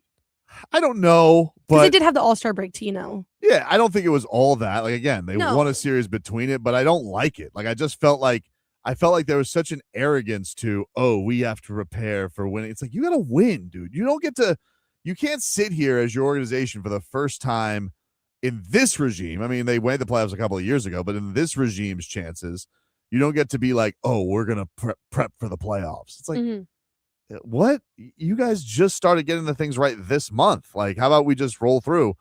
And I don't know. I didn't like it. What's number 2, Jennifer? Well, Adam Schefter says that he still thinks LeBron is coming to Miami. I don't know why Adam Schefter has stuck his beak in the LeBron coming to Miami business, but he's been also all over this. So I'm not Rats Off a Ship because, I mean, he's speaking sweet nothings to me, but also I'm kind of Rats Off a Ship because I already know he's coming to the Heat, dude, because the Heat leaked it. I don't need Adam Schefter to tell me what the Heat leaked. LeBron's coming to the Miami Heat. Duh. It's not what you think. It's what I think. And with my eyes I've seen, he's coming to the Heat. It is an odd place where Adam Schefter has just kind of gone through though. I don't want to see the day that there's a chance that he doesn't come here because I don't know that I can land softly. You're gonna be upset? I'm really trying to. I've tried playing devil's advocate all day today because I'm trying so hard to not get excited. No, he's coming to Miami Heat. They told you already. But if he doesn't end up coming here, Monday, who does that though? For real, who does that? Yeah, nobody. You know who it's does evil. that? It is evil. Yeah. At this point, Pat Riley, you better. If it wasn't true, I need you to make it true now. It is true. He's going to come to the Miami Heat. I fully believe that. I don't know that on pure knowledge, other than the Miami Heat leaked it. So, I mean, they're pretty good. Are the Heat not a good source? Are they not a good source? Well, the source is saying that it was a mistake and that they were just being prepared. That was literally written in italics. How much sweat was beating down the person who's texting Anthony Chang that? Because they're just like, I can't believe it. I can't believe we leaked it. I can't believe it. But why would I be upset? Unless LeBron's an insane person and that genuinely would make him change his mind, Why would I be upset? He's coming to the Miami Heat. Don't we think he's like a little insane? No, I don't think he's not that insane. Where it would change his decision? Nah. He doesn't strike me as someone who likes leaks. When LeBron went to Cleveland back, it was like leaked by I think like a baker or something like that. Like it was like a guy who was catering cupcakes for the LeBron welcome party. It was some weird stuff like that. So this is par for the course. It's gonna leak when it's a star this big. Now, did I think it was going to be the team directly? No, but I mean, it's a good source. Via YouTube. Yeah, no, I didn't see that one coming. But what can you say? No, but I am rats off a ship on Adam Schefter because we already know, dude. Thanks for reporting what we know. Thanks. Where are your rats, Brittney? My rats are on the ship. It doesn't move me. All right. The leak. Nobody moved. More. Yeah, nobody moved. Nobody Thank you so much, Adam. But I think the leak from yesterday moved me a little bit more. All right. You feel the same way, Jennifer? Yeah, I mean, it's not striking news. What are you adding to us right now besides your thoughts? So what's number 3? Well, this I just saw actually on my timeline. Nic and Olandria from Love Island last year, I believe it was, or last season. I don't know. Yeah. Well, they broke up according to TMZ after their 1 year mark, and were they being a phony the entire time? Yeah, I'm rats off a ship on Nic and Olandria. They were complete phonies. It was all a ruse to win the game. I mean, it was a situation. Now, if you remember, Nic was with, what was her name? Sierra. Mm-hmm. Sierra got canceled in the middle of the season, so he needed a partner. Olandria got dumped by Taylor, if I'm recalling correct. Yes, I picked Clark. Yeah, he picked Clark.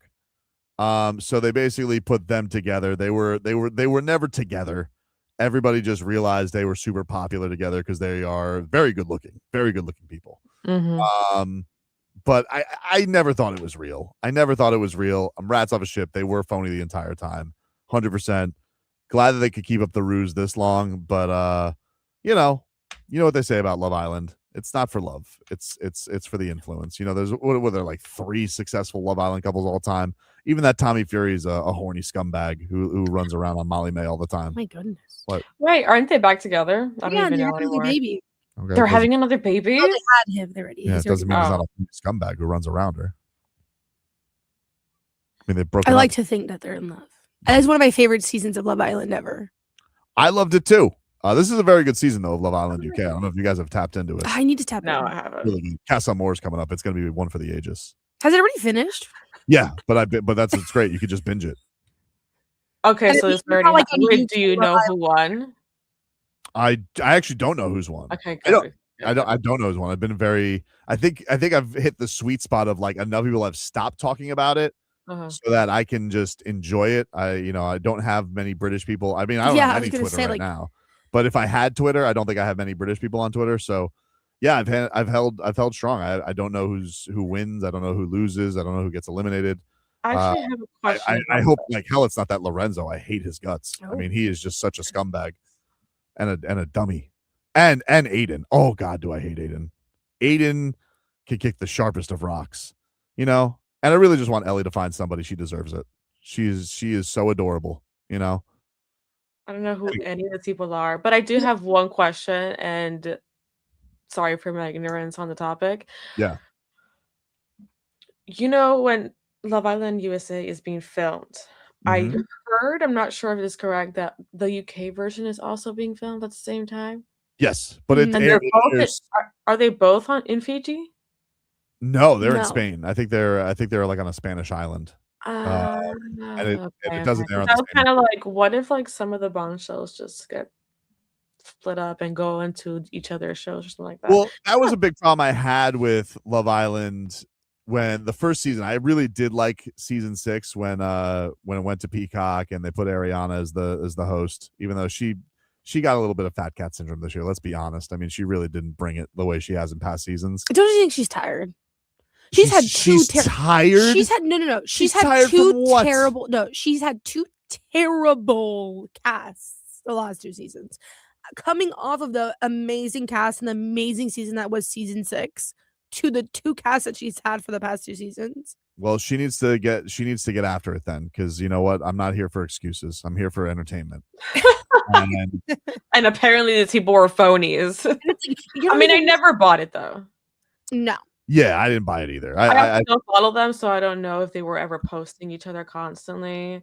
No, they were never together. They were never together. Yeah, so like, who are you actually fooling? Yeah, it was like Damian Giannis. Like, you think it sounds good as an idea, but it's just not. That's what they were. But no, Love Island UK has been one for the ages. It's been really good. This has been, but I hope like hell that Lorenzo gets bounced. Oh, do I hate him? I don't know who these people are. I'm sorry. Nope. And Jasmine, Ice Queen. Yeesh. Not nice. Not nice.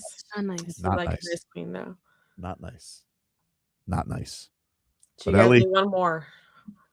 yeah, give us one more. Okay, well, Bronny, how do you feel about him being on the Lakers this year?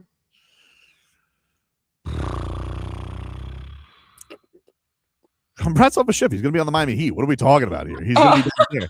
Bronny's going to be on the Miami Heat. I don't know how he's going to be on the Miami Heat, but Bronny is going to be on the Miami Heat. I don't know what to tell you guys. Like, because you want to know why? Because LeBron's going to be on the Miami Heat. We just got that leaked. So I'm rats off a ship on him being on the Lakers. How does that even work? How does I what don't work? even know. I mean, I think he's going to stay in the Lakers. It's trade for him. That's how it works. What are we going to trade for him? Figure it out. Is he going to throw Jovic or something again? No, Jovic makes too much money. Jovic was make. The only person they're not going to trade for him, though, that they would be like, would they trade Conwell or would they trade Pelle for him? No shot. Would they trade Myron Gardner for him? Maybe. Perhaps. He's injured, right? He is injured. Yes, he is injured, but he's a good player. He's a good player. I like Myron Gardner. Menace. But it is what it is. And That's can the cost he of doing play business. more minutes than Bronny? Whew, that's a good question. Will he play more minutes than Bronny? I don't know. Where are your rats on Bronny being on LA, Jennifer? He's going to be in LA, dude. Okay. Yeah. All right. Fair enough. Brittany? My rats are staying on the ship. He's going to play out his 1-year contract, and maybe he'll be at Miami next year. But You think he's going to follow LeBron everywhere he goes? I think you know what? I don't want to be. Well, I don't want LeBron to come after me if he ends up coming to Miami. Here's what I would say. I would say this. If it's true, and it does appear that that's true, that the Heat told Giannis, hey, no brothers, it's possible the Heat tell LeBron no son. But LeBron, it's LeBron. It's Giannis. I know. You can't tell Giannis one thing. You're going to give Giannis $300 million. Exactly. You know? You're going to give LeBron not $300 million, and then you're going to tell him that his son is not allowed to My be on son a can't tour. be here for who? Myron Gardner? Myron Gardner better be the glove. He better be Gary Payton. Oh, Shmita says, Drew Smith, welcome to LA. Oh my goodness. So you're going to make Spo give up his son for LeBron's son. Yeah, Spo would be so happy. Spo would never do that. Spo, we got to talk. Can you imagine that talk with Eric Spoelstra? It's like, excuse me? The smile would quickly fade. I know that joy in his heart. He'd be like, not my Drew. All right, we'll take a break. More to come. We're back after this.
Welcome back, friends.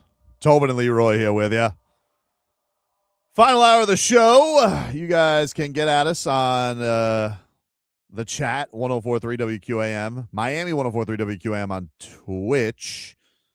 And if you guys want, you can call in 305-567-0560, 305-567-0560. And what are you sending me here, Jennifer? These are comments on them breaking up? Yeah. Like the guy They're just goes, hilarious. contract expired. People are ruthless. Ruthless, but they're actually really. But they're correct. So It was obvious. It was that was a phony. That was a phony. Yeah, it was the from only start. thing that season had was like Yeah, and Huda. even. Yeah, but nobody liked her, and it wasn't I even like. didn't. I think that she's proof that there is such thing as bad press. Yeah, she really hasn't done anything, right? I only saw there was a video of her recently, like breaking into her ex's girlfriend. That's all I've seen. That's all I've seen of her. She hasn't Exactly. done any the media opportunities, huh?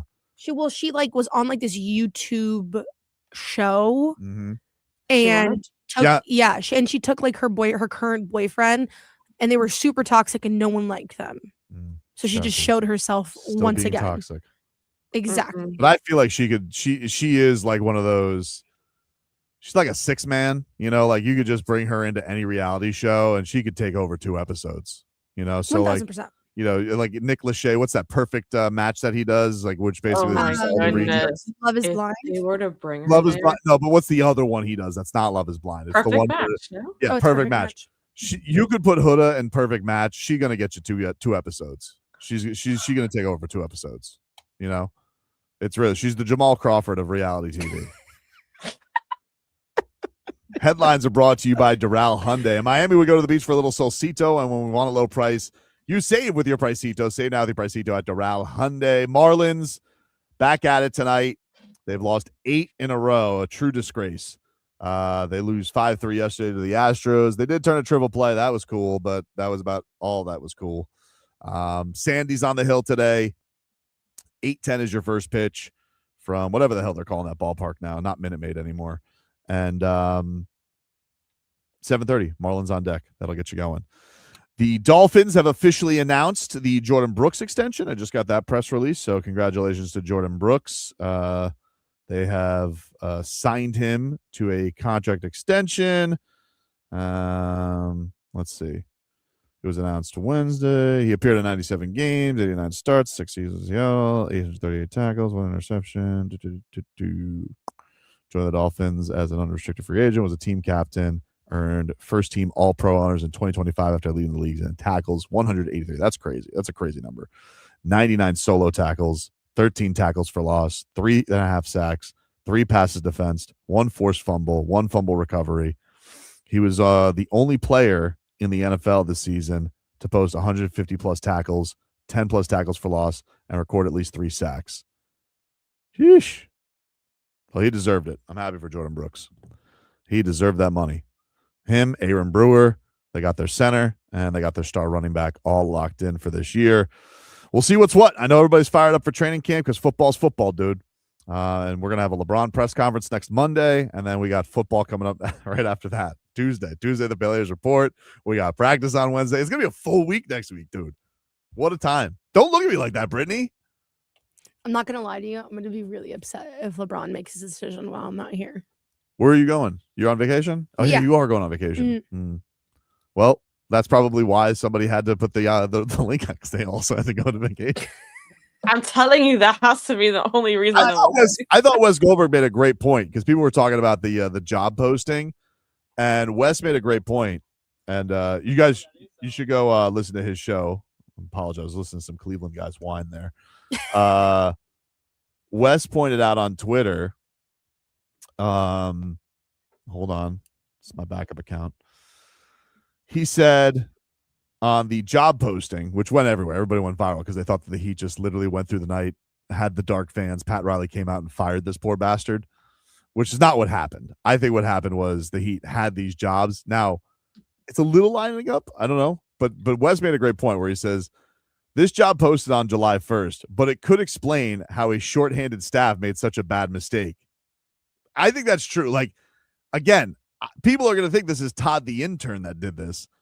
I think it's probably like the Heat, and they're all great people over there, but like anywhere else, I would imagine, especially after a couple of years where we're it's some leaner years, I'd imagine they probably are asking people like we do here, where they're like, hey, can you do 3 jobs? So they probably were like, hey, Bob, could you do the YouTube thing? Sure. I do this, I mock up the designs for the store. Sure, I could do that. How hard could it be? And oops, I think Wes makes a great point. Like, if they were trying to hire social media and somebody just took that under their umbrella and that's not normally their gig, completely would explain it. And that's why I don't think it was an intern. I think it was probably some employee. That's not their bag, or somebody who's a little older doesn't use YouTube or isn't as familiar with the features. It's not a hard thing. But again, that's why I don't believe the explanation of, oh, we were getting ready for an if. No, you weren't getting ready for an if. You were getting ready for a sure thing. LeBron's coming to the Heat.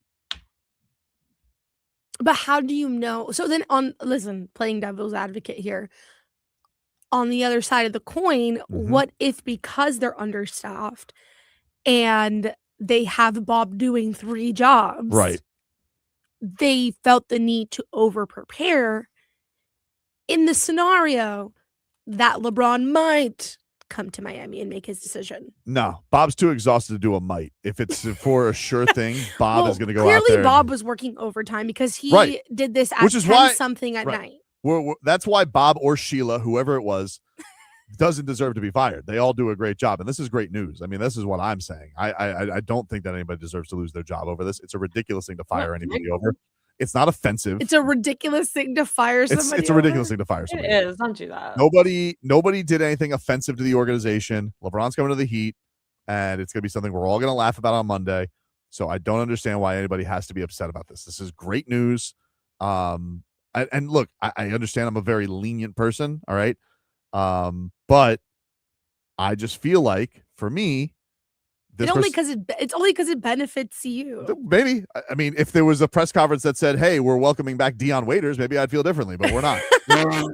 But also, okay, so then in this case, again, hypothetically, if it was a case of over-preparedness and a mistake on Bob or Sheila's part, and we don't actually get LeBron because it was just over-preparedness, are you going to call for Sheila and Bob's job then? No. You're full of it. I really don't care. You're full of it. I want to be clear about this. I wouldn't, Brittany, but you can go ahead and probably clip this. I will be clear about this, just so I can't be any clearer about this. Every Miami Heat fan needs to recognize the Miami Heat, whether they get LeBron James or don't get LeBron James, have had a phenomenal offseason. They got Giannis, dude. Okay? Now, if they get LeBron, amazing offseason. One of the best of all time. But we got to put it in our heads. The Miami Heat got a 2-time MVP, one of the top 5 players in the league. Yeah, I know that people maybe aren't putting him in that category because they want to say SGA or Wemby or Joker. That's the Bucks' fault. That wasn't Giannis's fault, okay? Anybody who tells you that it was anybody but the Bucks' fault is an idiot, okay? So this has already been a phenomenal offseason, all right? But if they get LeBron, one for all time, okay? But I'm telling you something right now. We're getting LeBron James. I don't know what to tell you. Like, you don't make that. That's not an accident. Oopsie daisy. Maybe we're getting LeBron. You don't do that, okay? Anybody who does anything for social media, this is not the newspaper. And I heard this argument 1,000 times. I said it in the first hour. I'll say it again. This is not the newspaper business. Oh, I have to write 2 articles. No, you're not hitting a deadline. This is not the television business. We got to go live. LeBron James has joined the Warriors. Here's a package on it. No, this is not that. You only have one option here, which is to prepare for something because it's happening. That's the reason. So anybody who wants to compare this to television or newspapers or magazines, it's not an honest argument. It's not a good argument. In fact, it's a horrible argument. I'm telling you, it's a horrible argument, Brittany. This is not journalism. This is not broadcasting. What you do that for? Broadcasting. It's not broadcasting. It's not. It's a team running a broadcast. They're not a television network. They are running a broadcast stream. And they only do that for one option if they're getting them, not for maybes. Nobody signs up for maybe press conferences. It's the dumbest thing I've ever heard. It's legitimately the dumbest thing I've ever heard. Signing up for a maybe press conference? Are you kidding me? Maybe Bob and Sheila are spread really thin. And you want to know something? This is not a broadcast when it literally has the name broadcast. I'm telling you, He's it's not just a- trying to make it's- it it's When not- we do the broadcast, is that called a broadcast or is it not called a You're being a broadcast? rat thing. We're a broadcast company. We could do that where we would say, hey, Len will do that. For example, Guh-len. I'm going to take you guys behind the radio curtain here for a second, okay? Sorry, Guh-len, I have to do it. Hold on. 1 second. Oh, okay. The Miami Is he Heat here? also I have don't their even- own broadcasting, guys.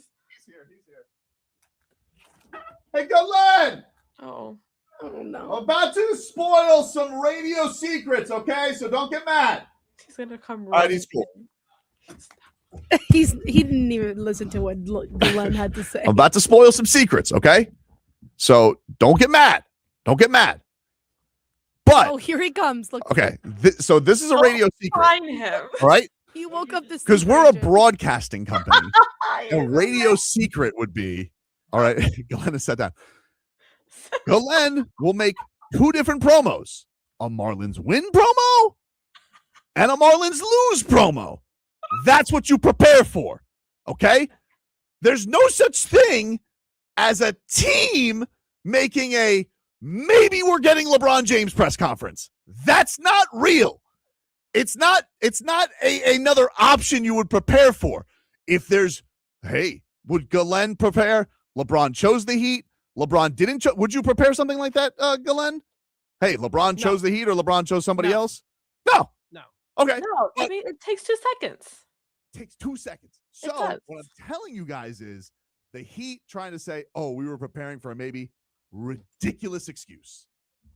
That's it. That's all I wanted to say, Guh-len. Oh, that was it? That was it. Do you want to talk about how I would fire you? How would you fire me? Think about it. I got to think about that. I'll let you know when it happens. Gently? Would it be gently? Oh, very gentle. Gently. Okay. Very good. Thank you. Thank you, sir. Appreciate Guh-len stopping by. But dude, I'm telling you, dude, listen to me. The only way that you would do that preparing as a team is because you're getting LeBron James. Nobody is making a maybe we get LeBron James. They're not ESPN. They're not the Sun Sentinel. They're not Miami Herald. They're not Local 10. They're not WSVN. They're not WQAM. They're not that. We have to do that because we want to sound crisp and up to date. And this is the latest in the radio business. Is LeBron James taking his talents back to South Beach? Or, like that's what you're going to do. You're going to have your radio voice guy do radio voice things. But to say that's the same as a team preparing a press conference, because maybe, no, nobody does that. Silly. We're getting LeBron James. They leaked it. No, boo-boo. Nice try. No, boo boo. Yeah, that's right. I don't want to hear you settle things here. I don't want to hear it. I don't want to That's hear it. mature. Yeah, I don't want to hear it. And No, they're not being mature. professional. No, they're not being mature. They're not talking to us like adults. They want to be like, maybe. No, Not yet. don't be ridiculous. Okay, if you want me to believe that, then you guys also have to schedule a we didn't get LeBron James press conference. That's the only way it would be amazing.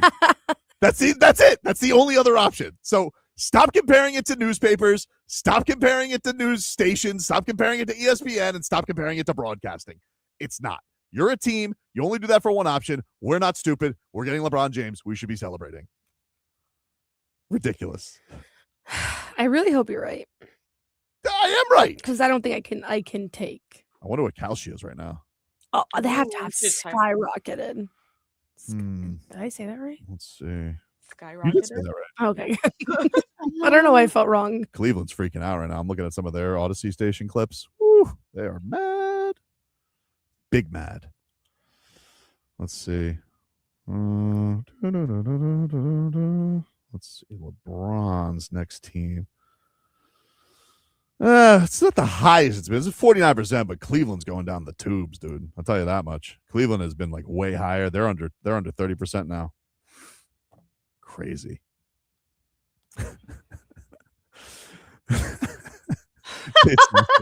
All the interns are playing bubblegum in the dish to see who takes the blame. I want to be like. I Fly on the wish wall. I wish I knew who that person was. That's another thing. And again, I'll reiterate a point that I made in the first hour, but if you're just tuning in, the idea that this was an intern is also ludicrous. This was an old person. This is an old person mistake. This is Bob, who's probably been there for a while. I'm telling you, this is not a new young person's mistake. This is an old person's mistake. You want to know why? You think they'll have an old person do all of this? When I say old, I mean somebody in their mid 40s and up. I'm saying You wouldn't do that. I'm not there yet. I'm still in my 30s for a few more months. But no, I wouldn't make that mistake. I wouldn't make that mistake. Leroy would make that mistake because he can't even find YouTube. Leroy's age isn't. It said, "I'm taking over YouTube. I could do this." I want you to know whoever appointed Leroy to make the decision is the only person that deserves to get fired in that That's situation. the person that needs to get fired. Okay, when I started this bit, Jennifer, what is the first thing I said about the old? They're not what? They're not very good with technology, dude. Right, no, yeah, Olds are okay. not very good That's with technology. an obvious answer here. Okay. So I'm telling you right now, that's an old person's mistake, but it's not a mistake because we're getting LeBron James, dude. I can't believe it. I can't believe it. I'm so excited. What a time. What a time to be alive. What a time. I'll give you some I weather. really hope not. You Guys, really- I gotta tell you, it was me. I'm the one that did it. Weather right now. Beep, beep, beep, beep. Did I do weather already? I don't think so. I don't recall.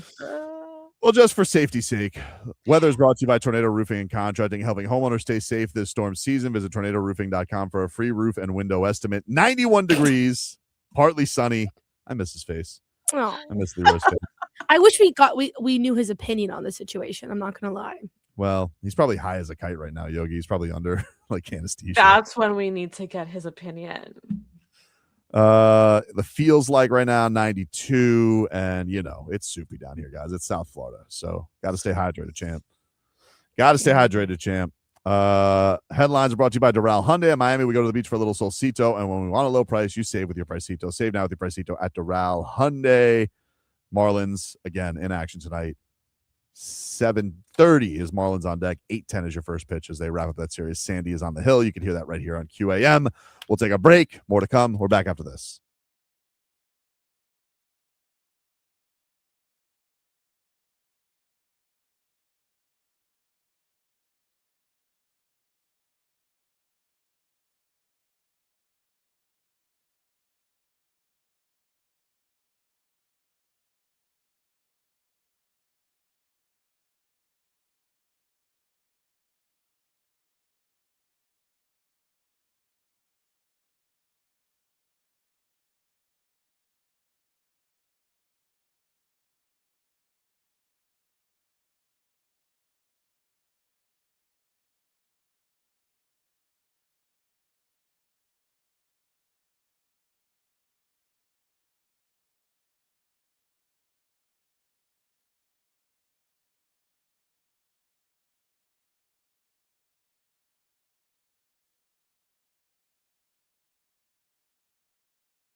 All right, welcome back, everybody. Welcome back. Tobin and Leroy here with you on FM 104.3 WQAM. Take you guys up until 2 here on the program as we got Marlins baseball back tonight. If you guys are into torturing yourself, they've been playing pretty terrible lately. Did have a triple play. There was that yesterday. Jordyn Brooks officially penned a paper on his deal. The Dolphins have tweeted out the extension. Dolphins training camp gets underway next week. And as far as the Heat's concerned, I'm seeing some videos of Pelle Larsson and Keshad Johnson working out in Spain, the former Arizona Wildcat teammates, former Heat teammates. It does bum me out a little bit that Keshad is not on this team. I really like Keshad Johnson. I like his vibe, but I get it. It was tough to really see a role for him on this team either. Because I kind of feel like Myron Gardner was going to do a lot of that stuff. I think they really like Myron's intensity, but I feel bad because I remember when Keshad was, doing the social media thing. Everybody saw Giannis dancing behind him at the slam dunk contest, and now he's not here right now. Maybe on a two-way though later. He did say he'd be open to that. I'd be open to him on a two-way deal. I don't know if absolutely. I don't know if they feel that way or not, but yeah, it's one of those things where that happens. Sometimes good people get kind of squeezed out on jobs when it comes to professional sports, but good dude. And I like to see Pelle Larsson's summer continuing because he is Nikola Roziervich says, I take Keshad over Golden on a two-way. Yeah, but I think they're kind of keeping Clutch Sports happy with that one, dude. I think that's I didn't even know that Vlad Golden was represented by Clutch. That was crazy. I was like, he is? I mean, I don't know why. I mean, I get it. They're a huge entity. Of course they're gonna have some they would have some centers. I think they represented that center from China that's on Portland. Forget his name. But I was like, oh, he's a Clutch guy? I'm like, because he did not have a very good summer. I'm just gonna say that. Not a very good summer. And I was kind of hoping to see a little bit more domination from him. I know he had a game where he had like 4 blocks, but that dude was allergic to making baskets at times for the summer league team. So I'm with Roziervich here, where he says he would take Keshad Johnson, but I think they actually have one more spot, so they may be in one of those. Maybe they are going to use it for that. Who knows? Who knows what they're keeping that open for? I know that.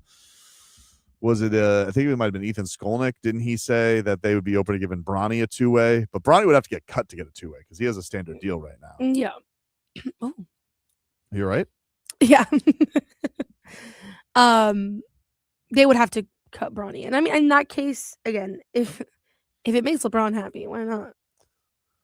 Yeah, I mean, like they got spots open. They got spots open. Like if you told the Heat, you want Russell Westbrook or you want Bronny. And one guy hates LeBron and one guy is his son. I think that they're going to probably trade for his son or get his son if his son was cut. That's probably the way that's going to go. But we'll see. We'll take a quick break. When we come back, we'll wrap things up on the other side. I got a bone to pick with a certain somebody at this station. That's next.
All right, welcome back.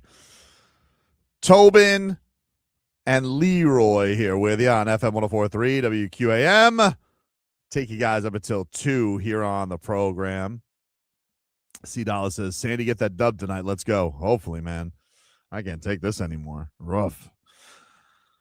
Got a bone to pick with one of our comrades here at the station, one of our colleagues, and that is Mark Hochman. Oh, Why? Why? I don't like what he said yesterday. What did he say, or in regards to what? I didn't listen to this live. I did not hear this live. I don't know when this filth got over our airwaves yesterday, but you can say a lot of things. You have your wacky takes, and it's adorable. I love Hochman, Crowder, and Solana. It's an entertaining show.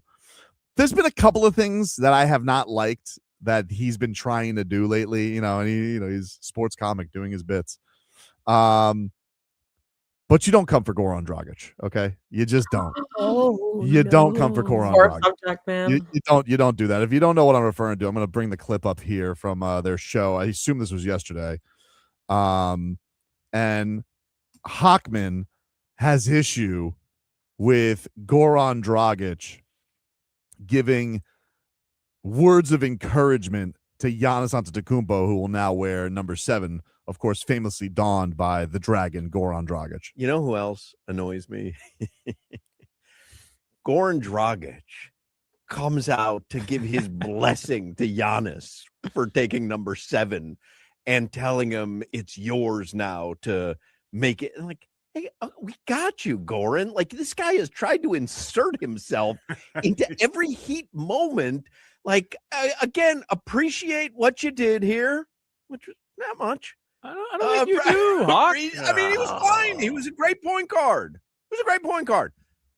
Great is probably overstated. Yeah, but he's top 20 Heat player of all time. Yeah. I mean, we need Goran Dragić to give Giannis some sort of go get him for number 7. Like, we had already moved on, Goran. I hate to break it to you. There's been like 6 people who've worn the number since you. What are we doing here? Goran.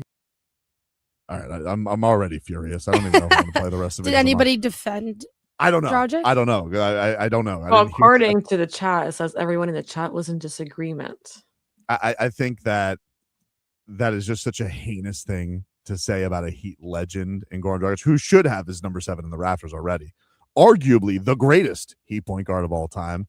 I mean, the only reason we're sitting here even fawning over LeBron James returning instead of thinking about Goran Dragić beating LeBron James in a final is because his foot exploded, okay? Sure. His foot unraveled in the bubble.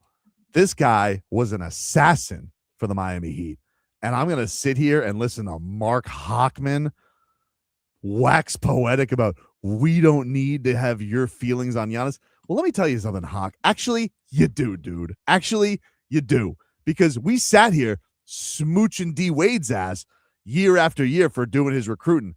Well, let's not forget, Goran Dragić also made his way to Milwaukee, spoke sweet Slovenian nothings into Giannis's ear, saying, Brate, I got the place for you. You come, you play 305. And told him on his podcast, even was nudging him this way. So let's just put the recruiting stuff aside, but to take a giant whiz on his basketball resume with the Miami Heat is unbelievable, dude. And I got to tell you something. It's not even like Goran Dragić gave his blessing. Like, he already tried to fake do that with Kyle Lowry, who was just like, oh, I'm going to wear number 7. Mm-hmm. It was already crazy. But to think that Goran Dragić can't celebrate a moment for a guy that he was teammates with and is happy for his organization is just so out of bounds. It's so out of bounds. And I got to tell you, I hate to do this, but Hawk and Crowder, quite frankly, have been doing this bit lately where they like to take beloved members of the Miami Heat and they're like, they weren't that great. They're doing that with Chris Bosh too. And I don't like that. I don't like that. And again, I can't stress this enough. I don't like that. So let's put the proper respect, dude. But what can I expect from somebody whose favorite basketball player is Matas Buzelis? That I'm supposed to listen to this type of guy who goes to bed every night with his Michael Jordan undies, hasn't graduated from the 90s. Dude, get over it. The Last Dance wasn't even that good. It was a hit piece on Scottie Pippen. And you celebrate that guy? You know what kind of documentary I would watch? Goran Dragić clawing his way out of Slovenia to make his way to an all-star roster. That's a success story. And you want to talk about Michael Jordan. Get the hell out of here, Hockman. I mean, it really is like it's crude and unnecessary to one of the most decent people that's on this earth. You want to talk about a real one, it's Goran Dragić. And yeah, you want to know something? You better ask for his blessing, okay? You sleep with one eye open when you go after a Slovenian assassin like Goran Dragić. Hocus. I'm not trying to hear that nonsense from you. Guy loves Matas Buzelis. That's his favorite player. And he has opinions on Goran Dragic's Heat legacy. Ridiculous, dude. He's right there with Tim Hardaway. Lucky that his foot didn't explode in the bubble. His numbers should be in the rafters, but you want to know something? He did put it on the rafters. He put on a very tall Greek gentleman, which he's partly responsible for bringing here. So you should get on your hands and knees, Hawk, and thank Goran Dragić. Kiss Goran Dragic's ass is what you should be doing instead of belittling his legacy. Ridiculous, dude. It's disgraceful. I'm supposed to take advice from a guy who likes Aperol spritzes, though. Unbelievable. Bitter. Bitter. That's what he is. Bitter. Drink. Bitter That's spritz all of face. that What he has. Bitter for the bitter. And he wants to sit here talking that bubble champion. The only reason it's an asterisk championship is because they didn't have Goran Dragić. It's true. Or Bam. Or Bam with one arm. Yeah. And Goran Dragić, this man is sitting here trying to play on one foot, tears rolling down his face, and you're belittling that? And you guys dismiss Chris Bosh's career? You guys think this was all LeBron James and Dwayne Wade? Unbelievable, these two. But mostly Hockman has that audacity to say, oh, I don't need Goran Dragić. You do, actually. You honestly need more of a blessing to walk around these streets from Goran Dragić.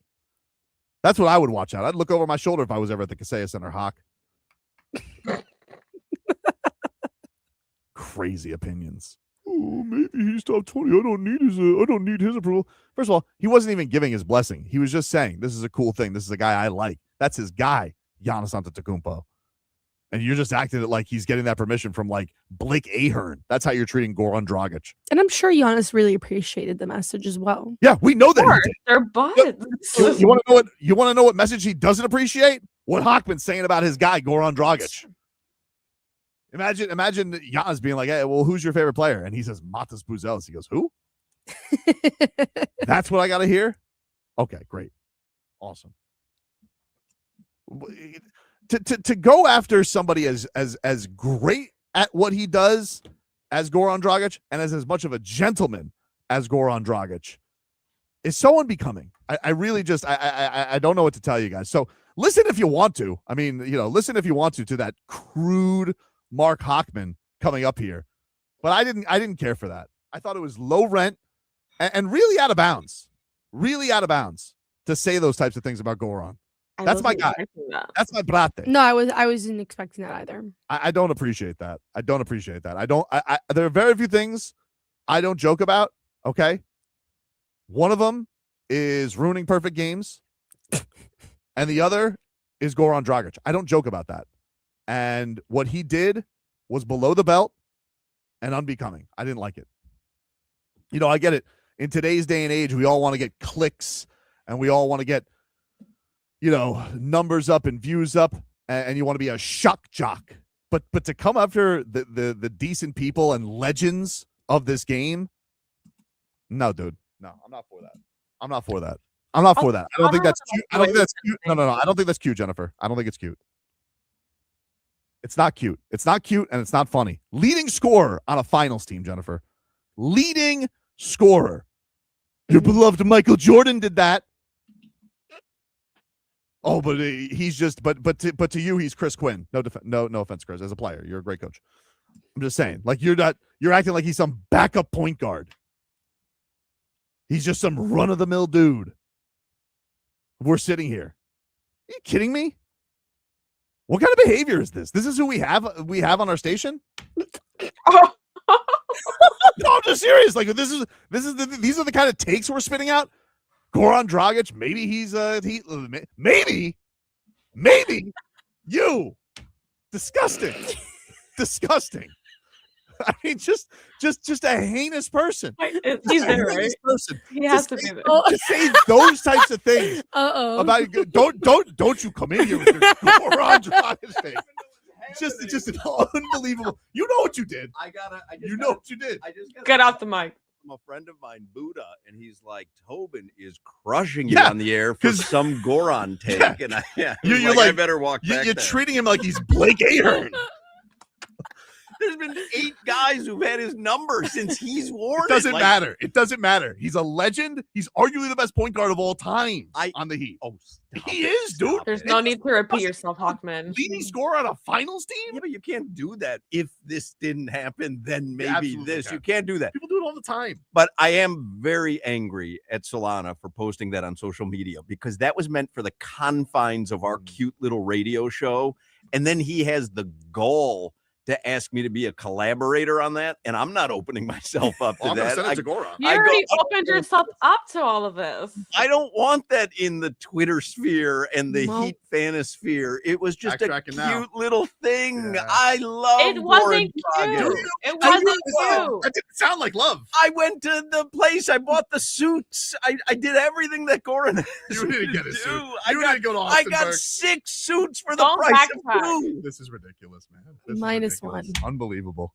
Well, if you want to listen to that filth coming up at 2:00 today. Now he's like, I didn't mean to say anything. Look at him. He's so apologetic. Apologize. Now all of a sudden, he wants to change his tune. I got you. And point fingers at the other one. Like, if you don't, you know what? If you don't want to hurt everywhere, you shouldn't say it at all. Right. Exactly. You gotta reap what you sow. You're gonna say some things. You're gonna hurt some feelings. But to go after a gentleman like Gogi, no. And you should thank him for Giannis. Can you imagine what we'd be talking about if it wasn't for Goran Dragić? The Heat didn't turn. That's about it. That's a great guy. I want that guy in studio.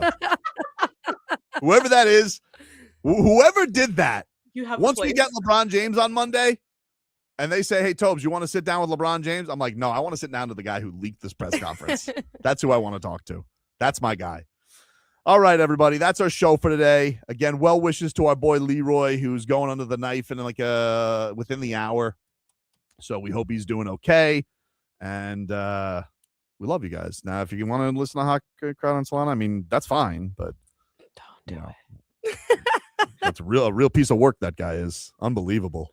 We'll talk to you rascals tomorrow. Clay, just the they not like us. No, like hit. I'll move to Utah. And Oda's our grind. I'll see y'all when I see y'all.